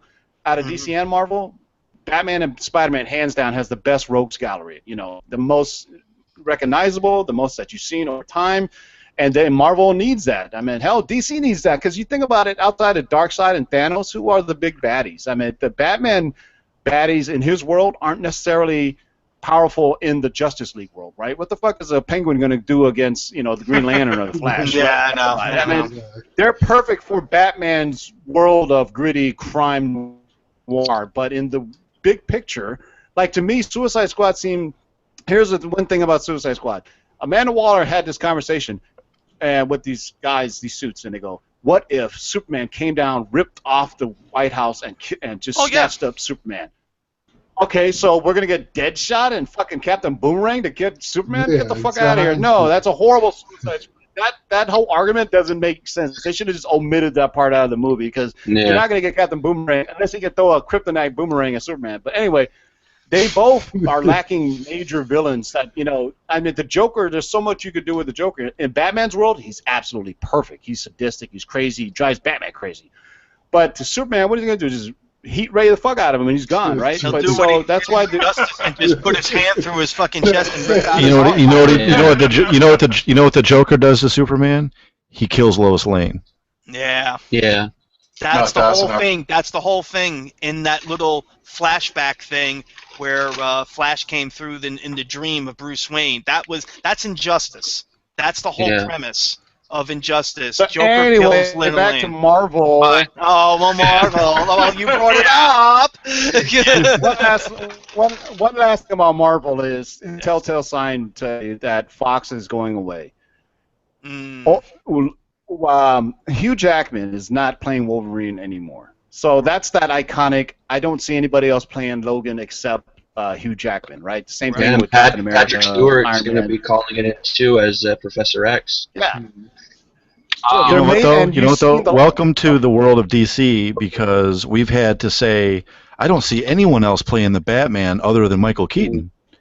Well, now we've had 35 different Batmans, so now you're going to experience a little bit what we've experienced on the other side. Deadpool has basically helped Fox with that X-Men franchise because that is still part of the X-Men contract. So if Deadpool did bad, I mean, seriously, Fox would probably be talking to Disney right now. I guarantee you. I mean, because the last X-Men film, everybody went, it was okay, but it wasn't no Days of Future Past. The Deadpool film was a complete shock and complete surprise. Well, we weren't, because they let them do what they wanted to do. Let them film the film. Stop interfering with a film. Gave them a low budget. Deadpool is a blessing. Yeah, it's Deadpool is a blessing. Deadpool only succeeded because they had like a decade of hype. I just want to see That's Cable. true. Yeah, they did that sizzle reel at Comic-Con, and they did a grassroots thing where they said, hey, the fans need to... But what they happen is Deadpool is a victim of its own success for Fox, because now it's so drastic from the entire X-Men universe. They have this kind of fourth wall comedy breaking character, and the X-Men movies have been very, very soap opera, right? They're very serious soap opera. You know what I mean? It's like, man, okay, now what do we do? We got movement on the New Mutants movie. They already named the characters for it, so it's basically everybody in the graphic novel is going to be in the New Mutants movie. Legion is going to be in the X-Men universe. Yes. So That's I mean, cool. so that tells you that Marvel and Fox are playing well right now, because Marvel is giving them the rights, the permission to do these TV shows. So correct. I mean, we need the FF in the Marvel universe. We need Galactus. We need Doctor Doom. We need Silver Surfer. I mean, it's Avi Arbert's fault. He made the money, and then he also sold out the rights, doing everything. I mean, if you could bring they're back... playing well together, and I see more other companies playing well together because they realize how much money they can make by bringing the universes together and the characters, allowing them to do the characters the way they want to. Right. I mean, not only that, I think Tim hit it on the head. If Spider-Man makes a truckload of mucking money, I mean, we're talking they hit that billion mark.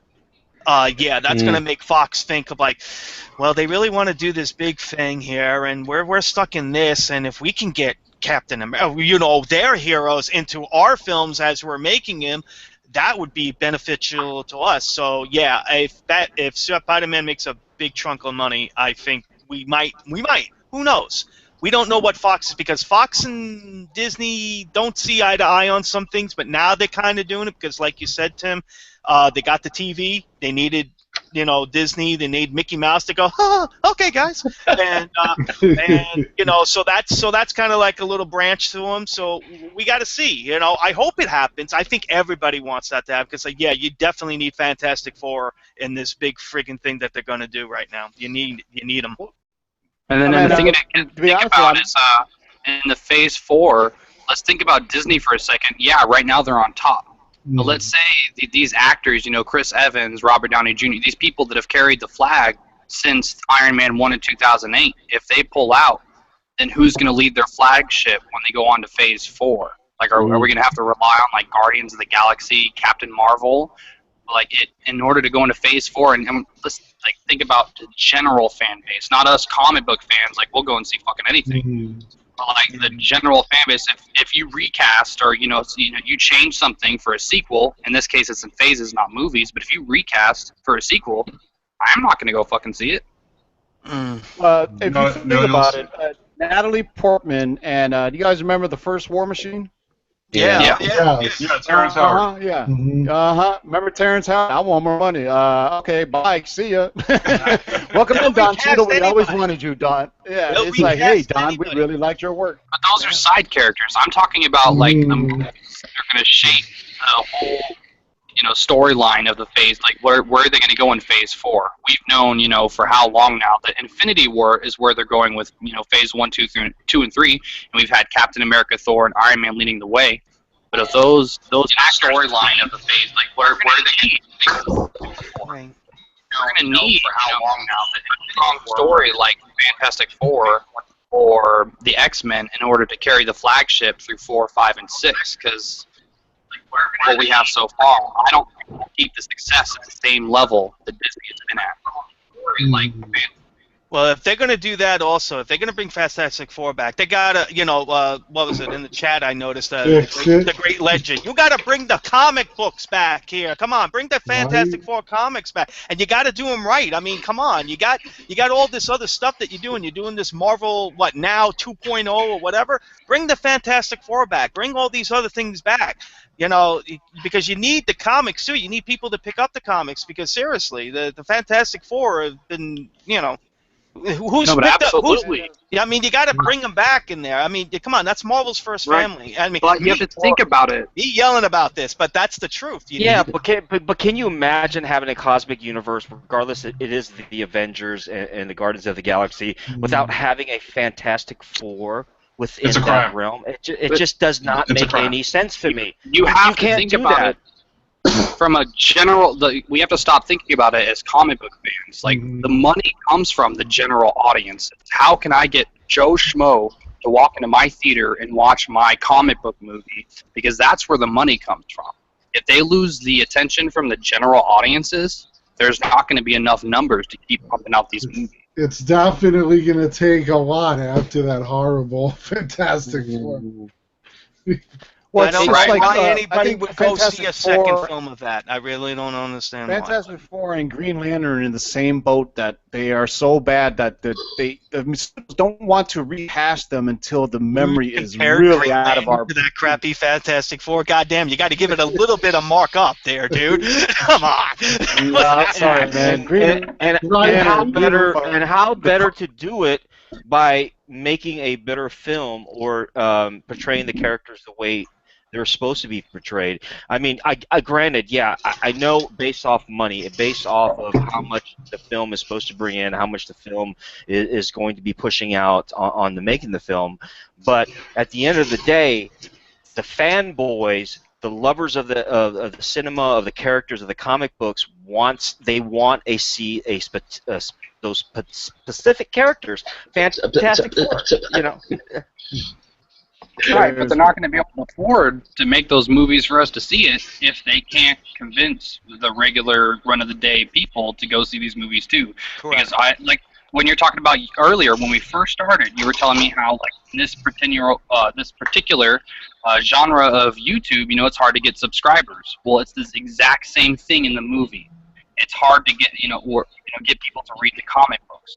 All the money is coming from your regular run-of-the-day Joe Schmo who doesn't go to his LCS. He doesn't go to comic books. It's not hard to get. It's not hard to get YouTube subscribers if you're doing video game feeds. Yeah. So those motherfuckers 3,000, 3 million. My kids watch them all the time.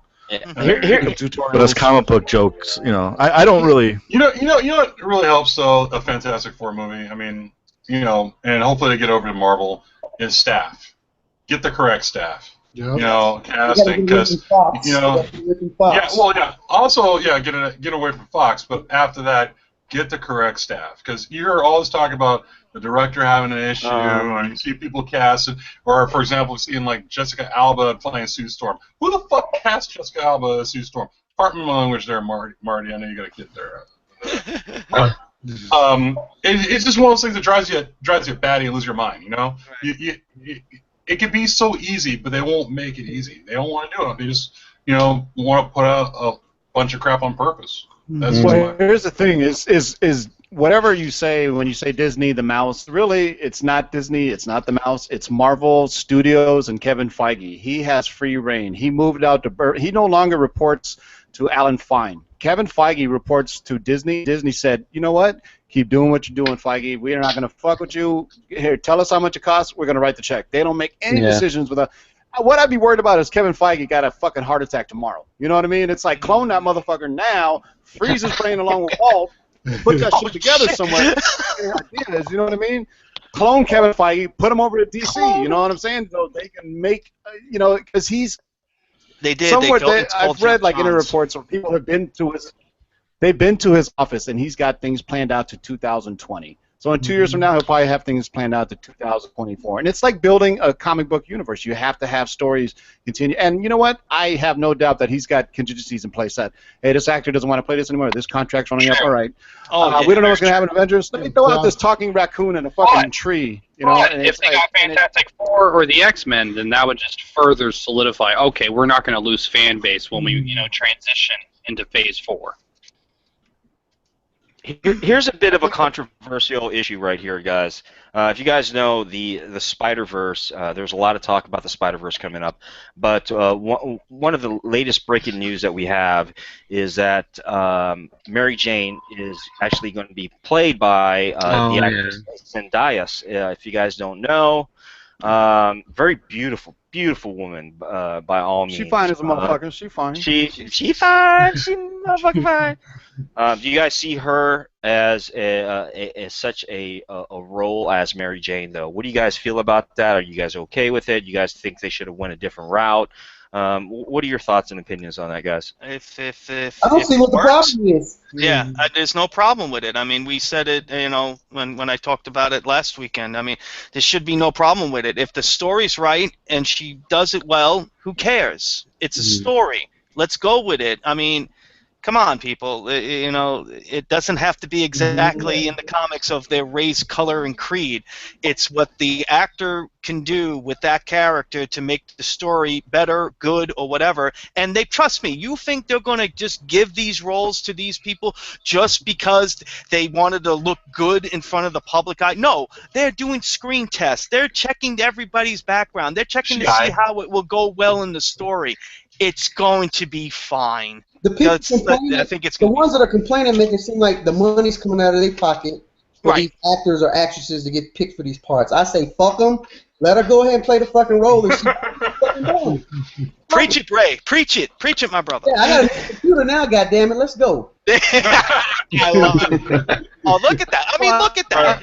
Show that picture again. I think it's just a reflection of society. I mean, in New York or in that area in the 50s or 60s were predominantly Caucasian, and now it's a lot more Puerto Ricans, Dominicans, Italians, whatever the hell it is, right? It's like it's you have to. I mean, it's like nobody tripped when Nick Fury was black or all these other things. You know what I mean? It's like people initially because it was Sam Jackson. Everybody loves Sam Jackson. That was the thing. There's always going to be fanboy outrage over something, right? But everyone's quick to freak out. If the story's done well. The problem with Fantastic Four is Jessica Alba was not only was she miscast, but she was also a bad actress and the movie sucked. That's what it just made everything horrible, right? I mean, nobody cares that Spider-Man's a little British kid. The motherfucker's not even from New York, right? I mean, it's like the worst from Australia, I know. Tell me about it. If they got a... Where? Australia, too? So nobody's complaining. Nobody's complaining. I mean, hell, they recast Perry White. They made him Lawrence Fishburne. His name is Perry White.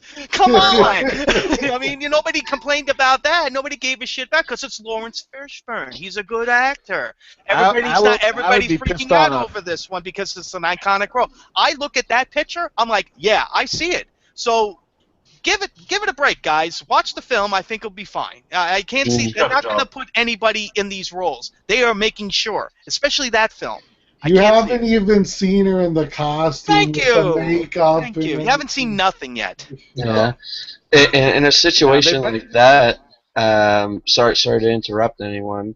When it comes to casting a character in that, I look at towards TV. I look at Supergirl. Look when they casted Jimmy Olsen. He's a black guy in the show, but you watch him and he's pretty cool. He's a pretty cool character and everything. So. My problem with Jimmy Olsen is he's way too buffed. I'm like, I always picture Jimmy, but Olsen is a little scrawny dude, right? Short guy. Scrawny, geeky guy, redhead stepchild kind of Jimmy Olsen. But CW should be able to kick my ass. No way. CW's got to have all the good-looking people. It doesn't matter what character you are; they got to have the hottest characters that ever. So why do you guys think it's such a controversial issue? I mean, look at it. I mean, just like what you guys mentioned before. I mean, all these other characters, all these other actors. That's why. Thank you, Ray. I was about to say it. I don't want to be the one to say it, but you did anyway. It's coming from crazy news outlets like Fox News. They're the same motherfuckers that got bent out of shape when Miles Morales was announced as Ultimate Spider-Man, and they were like, "No way, this." It's like, have you been to the Bronx, dude? Come on, man. It's like, where are you going to find a white kid in the Bronx? Well, nowadays, I don't know. How many people flipped out about Johnny Storm being black? I mean, come on. If Michael B. Jordan is a great fucking actor, Exactly. so I never said, Nobody saw Creed. give it a shot here. Exactly. I mean, stop. Everybody just needs to calm down. Look, I'd be pissed off if they hired a Creed to play a Skrull. I'd be really pissed off. Fuck that shit. I mean, Skrulls need to be Skrulls. Skrull lives matter. I mean, look at Aunt May. Marissa Tomei as Aunt May. Who did not like seeing her? Exactly. Even Iron Man even liked seeing that, and he mentioned that too. He gave it kind of like a little thing. I thought that was great. That was funny as hell. That was just the greatest.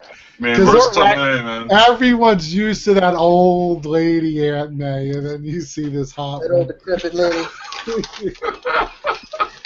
Spider-Man and his amazing friends, that one.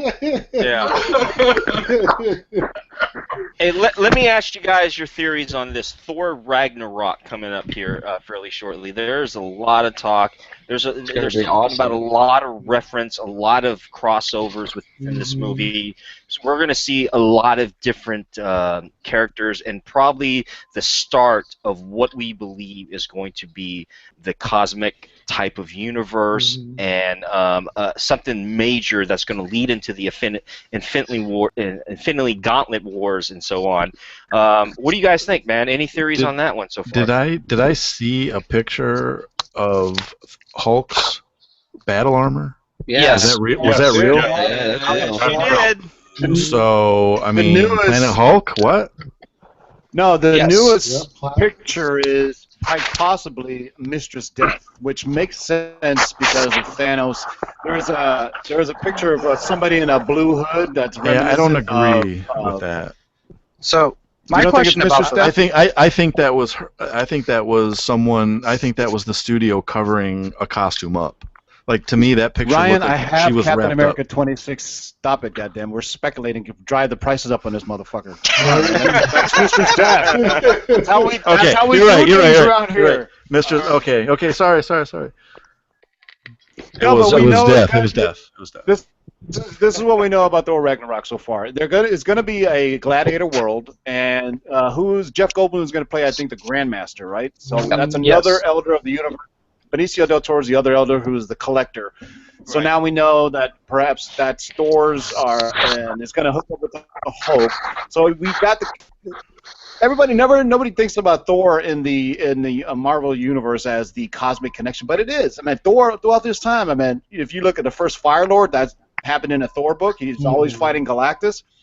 Damn, that's what I'm saying. That fucking Fox and FF, man. If they had some rights to the FF, you could have had like Thor off in space. Maybe the Skrull world is in there, but the Super Skrull shows up. But what they're saying is, if Ragnarok, if he does die, and I think that could be Mistress Death, maybe not, the Death, but maybe that's her character in the cosmic universe. And what's going to happen is, I think Thanos is going to play a bigger role in Thor Ragnarok than we think. Because I mean, dude, he's been cast how long ago? When Josh Brolin, right? They better start better Josh Brolin.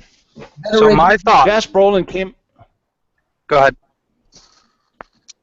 No, I'm done. I'm just saying that I think this opens the way. I think there may be a Guardians cameo in there. We know Mantis is showing up, and maybe Moondragon is showing up. I mean, that's my favorite part of the Marvel Universe is the cosmic side. Silver Surfer and Thor are two of my favorite characters, and Doctor Strange the other one. All my favorite shit is coming up right now. It's like, has Better Ray Bill come up at all?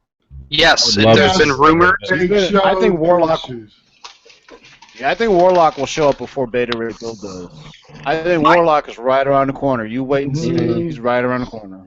And with the mention of all the with the mention of all the cosmic universe and that, do you think, like, I know we got Captain Marvel coming, do you think we'll ever see Marvel in a Marvel movie? The original Captain Marvel? Yeah. Do you think we'll ever see him? I think so. More than likely he would be in the Captain Marvel Carol Danvers movie. Exactly. Or him passing the thing to her or whatever. Right. Yeah, who's the dead alien in Green Lantern that gave Hal his powers? That's Abian Sur. Abian Sur, yeah. Abe Sapien. It'll be the same way. His name is. He's gonna give Captain Marvel. Only Marvel is the only motherfucker in the Marvel universe that stays dead. I mean, he's the only character that has not ever been resurrected. But I think maybe he gives her some powers. She flies off, does some cool shit. But you know what's crazy when you think about the Marvel universe? We saw a fucking Celestial in Guardians of the Galaxy. Yeah, exactly. That's crazy. We saw a flashback of going right back to what we talked about talking about Jack Kirby. We saw a fucking Celestial. So who was that? Who was that? I'm sorry. You got to educate the non-Marvel motherfuckers up in this. Because when they did the collector when he was doing his thing, right? Yeah, they show that flashback. So in the there's like 4 of them. There's that outpost. It tells a story. It shows how all the Celestials are formed, and one of the outposts is a dead Celestial's head. Yeah. Oh right. Okay. The big. Okay. Right. Yeah, and that's actually in the comics too. So I mean and the Celestials obviously and the Kree and everything. I mean that leads everything back to like the Inhumans and all that other stuff. I mean it's weird that the Inhumans movie would have been perfect, but I mean it's like it got pushed back. But Has the there been a Inhumans would have been Watcher perfect. Maybe now. No, FF owns that. I think the Watchers. FF. Or FF on the Watcher. Yeah. The end of these contracts for these actors. A quick thought back to Thor Ragnarok. Do we think, because in the comics we know that he did something, we don't know what yet, but he was unworthy to continue holding the title of Thor. If Chris Hemsworth is indeed going to leave the MCU, do we think that Thor Ragnarok will be the place where this event takes place, and maybe they'll capitalize on it? Well, remember, because in the comics, whatever he did was prior to that issue. It was Nick Fury who went to him and he whispered something in his ear. Is going to be the cinematic representation of that, because I can't think of a better way to redo Thor than exactly the way they did in the comics with Thor losing his worthiness. Do we think that that's going to happen? Interesting. Well, I think it has something to do with Jane Foster. Yeah, she's not in it. Natalie Portman is not doing it. I mean, just like all the other ones. Who's the guy who played the Red Skull in Captain America? He said he will never do it. Hugo Weaving. Yeah. Hugo Weaving. Mr. Smith? But the thing about the Red Skull is you can get any actor to play him since it's all, it's all exactly. I think the Red Skull is still alive. He got sucked into the cosmic cube. Exactly. He's inside one of the gems. Was it which one was that?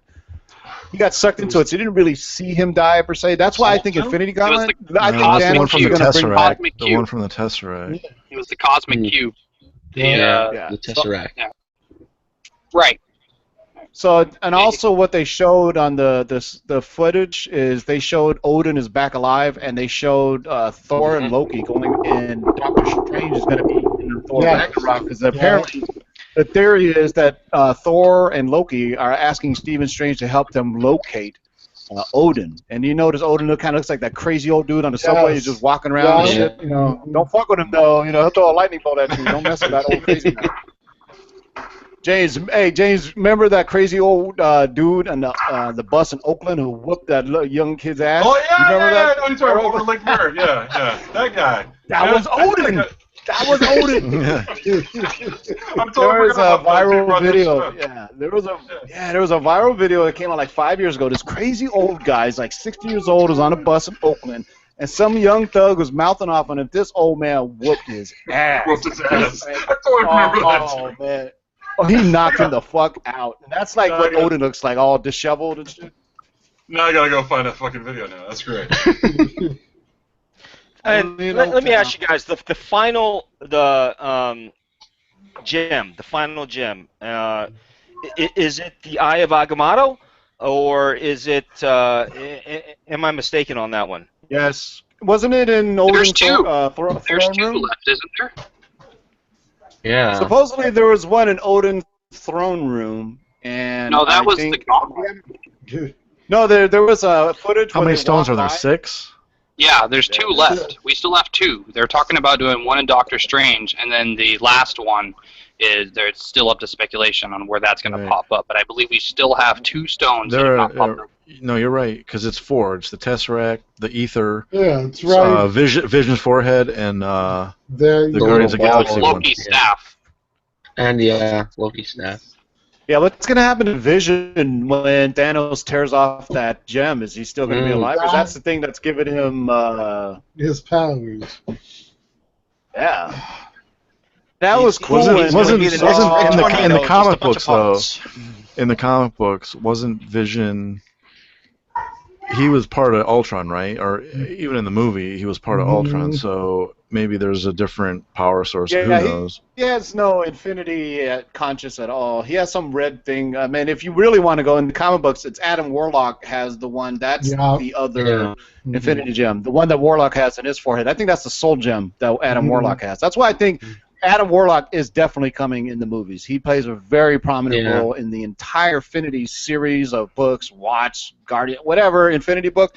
Adam Warlock is the kind of thing. And I think he's a synthetic or synthoid human that was created that kind of grew this consciousness and became all-powerful and just went off into space to try to figure shit out, right? So I think there's one gem unaccounted for, I believe, if there's 6. Well, they made do without Hank Pym before, remember, because that's how they did the whole Ultron. Hank Pym wasn't even a thing then, so they just like, oh well, Tony Stark. And so who knows? I mean, I would like to see Adam Warlock in the movie universe too, but worst case scenario, I'm sure they can figure stuff out to. Well, they showed the cocoon. In, so we know he's going to be in it. Guardians of the Galaxy, right? Right. Yeah. Hey That's guys. what I like about James Gunn. He likes to fuck with fans. You know what I mean? He'll like, oh, you check this out, and it just, he's like, oh, let me show you this on Twitter. And then what's funny is somebody can tweet an image, a corner of image, and fanboy speculation and theories just go wild. The end credit scene of that movie alone was just like, wow. It was Howard the Duck, and of course, nothing has come of it since. But oh, come on. Don't we want another Howard the Duck movie? Come on. The first one did so well. We haven't had George Lucas do that one. Come on. Captain Stone or some stuff. Come on, Marvel people. He'll show up with Squirrel Girl, who I guess they announced an actress for her, right? Yeah. It's the perfect girl. Yeah. Yeah. Hey guys, we've actually reached the point of our show where we're gonna cut it off right here. We've gone on a little bit. We're gonna hang out and continue this. Man, go ahead, Marty. I will tell you, Marty's tonight leaving. It's been fun. It's been fun. Thanks a lot, guys. Tim's going to continue the rest of the show. We're going to move on to the part we call Lords of the Round Table now. So we're going to move on to this. Great segue. Great segue. It's been a really interesting show tonight. A lot of great topics that you guys have definitely brought up. Very informative of what's going on. I don't know.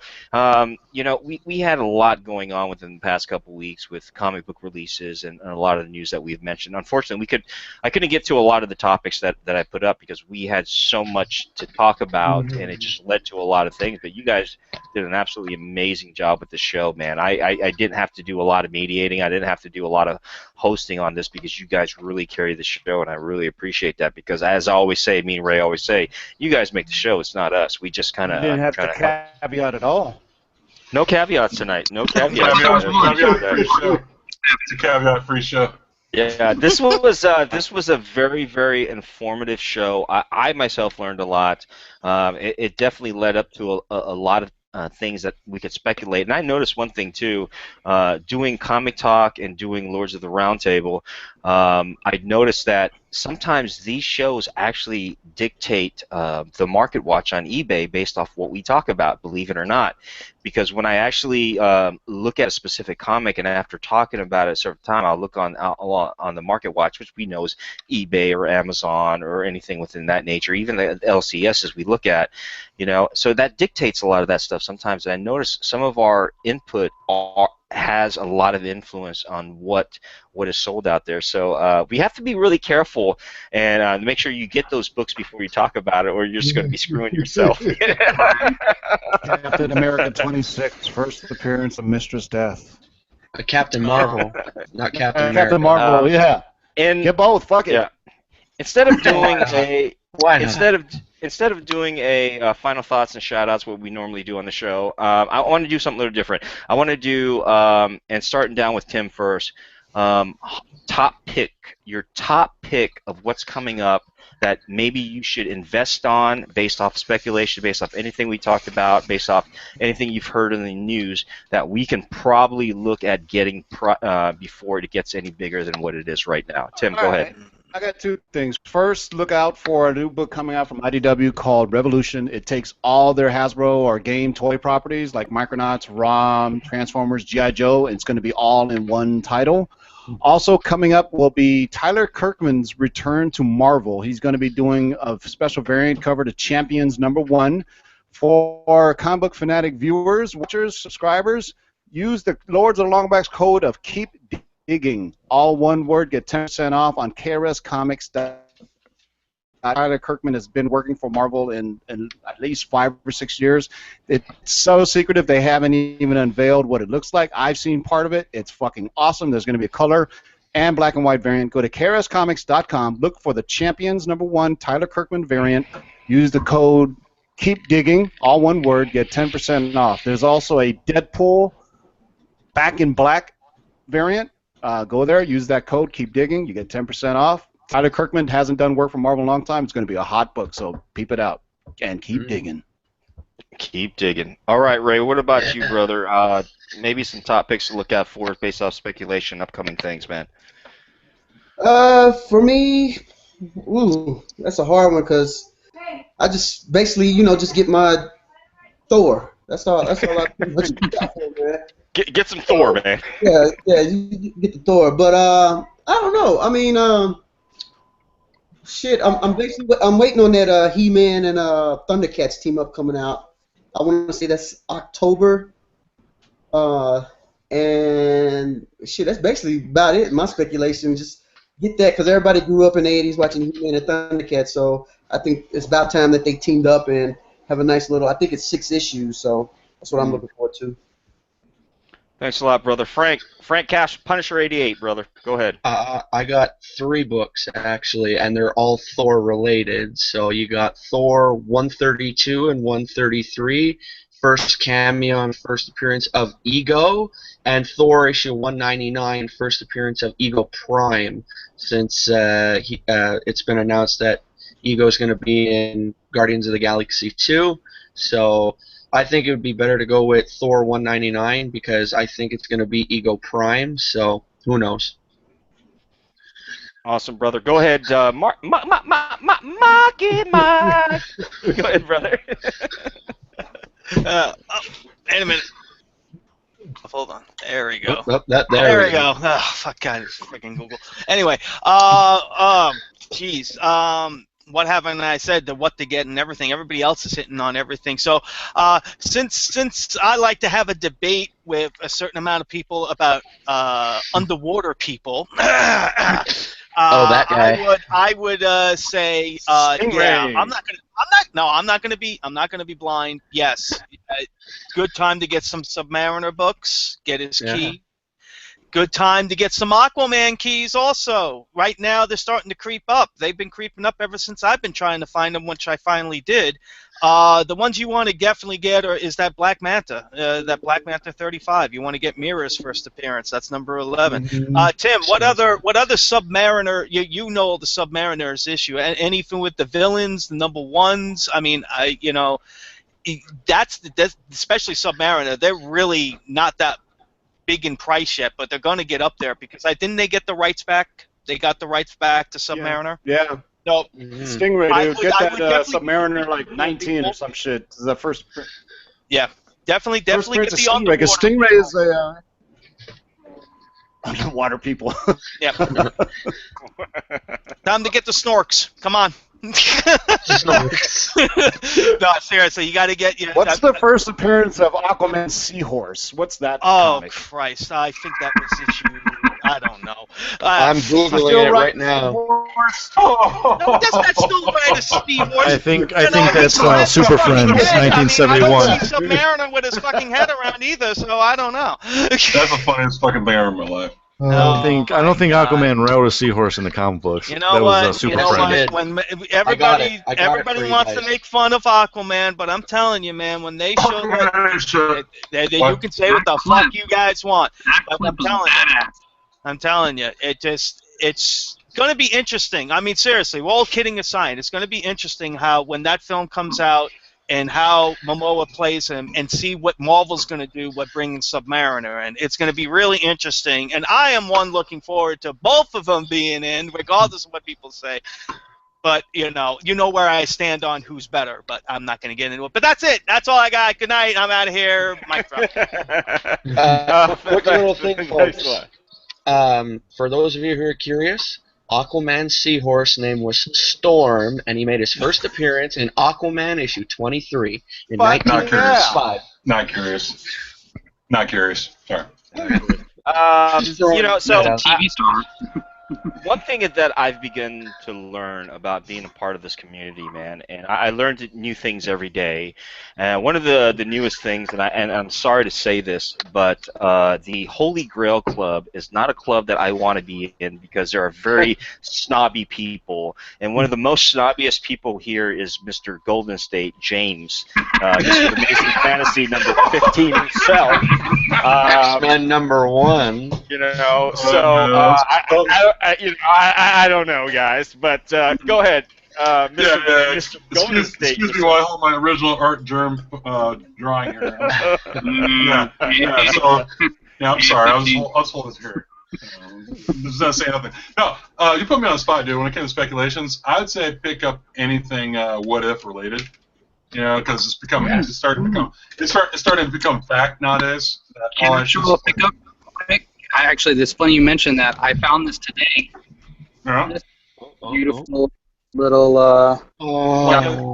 Eventually, shit like that becomes like reality, like the Jane Foster and Thor stuff, man. I gotta pick up that Venom one you're talking about, Nick. But no, I just saw it. It was chilling in the long box, like it was just in there. I was like, "What?" So I grabbed it. Anyway, go on. I'll take one of those, please. I'll take one too. And there was talk about speculation last week about Power Pack, so I picked the entire Power Pack run. And I'm figuring give that whole thing a run. And where did you hear that speculation last week from, there, James? Oh, the semi-speculation I heard from Marky 316. Oh, no. I'm not being lumped in on that. No, you were on the show. I saw the show. Oh, I was on the show, but I didn't talk about it because I said, what did I say? I don't know shit about Power Pack, and Jeff knows, and I think we got 5 seconds. Mayor Jeff Johnson. Mayor Jeff Johnson. That's all I want to hear. That's all I got. That's all I got. Great, awesome. Nick, man, what about you, man? All right. Well, first of all, I'd like to say this is the first appearance of our newest fanatic here, Talia Walker. Hi, guys. But But also, thanks for having me on. I know you said no shout-outs, but I'm going to do one anyway.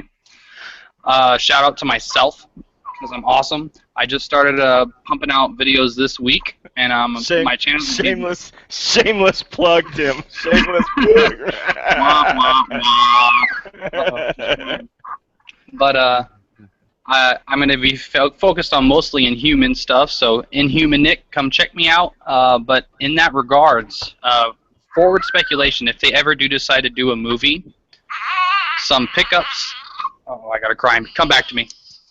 Nick, actually, let me caveat on what Nick was saying, since it's an Inhuman book, and I remembered that I was like, there was finally a book from Free Comic Book Day that's actually worth something. That's not just free. It was Free Comic Book Day from last year. It's the first appearance of Ulysses, who is the fucking guy that's causing all the trouble right now in Civil War II. It was a Free Comic Book Day. I think it was an Avengers book. Thanos is on the cover. That's the first full appearance of Ulysses. That is a free comic. It's hard as fuck to find because most of the free comics are all torn up all over the place. So hold on to that book, man. If Ulysses keeps on going what he's doing in the Marvel. It came before Civil War Zero? That's it, right? Or is that what you're talking about? Right there. That's that Free Comic Book Day book. That's his first appearance. Oh, I have that. Which one? Right there. The free comic book, Civil War, free comic book. There you go. Yeah. Buy them motherfuckers up. They're free, but you can only get them on eBay now. Right, but when we're talking about the movie, if they ever go back to their guns on the movie, one character that has picked up a lot of traction is Reader.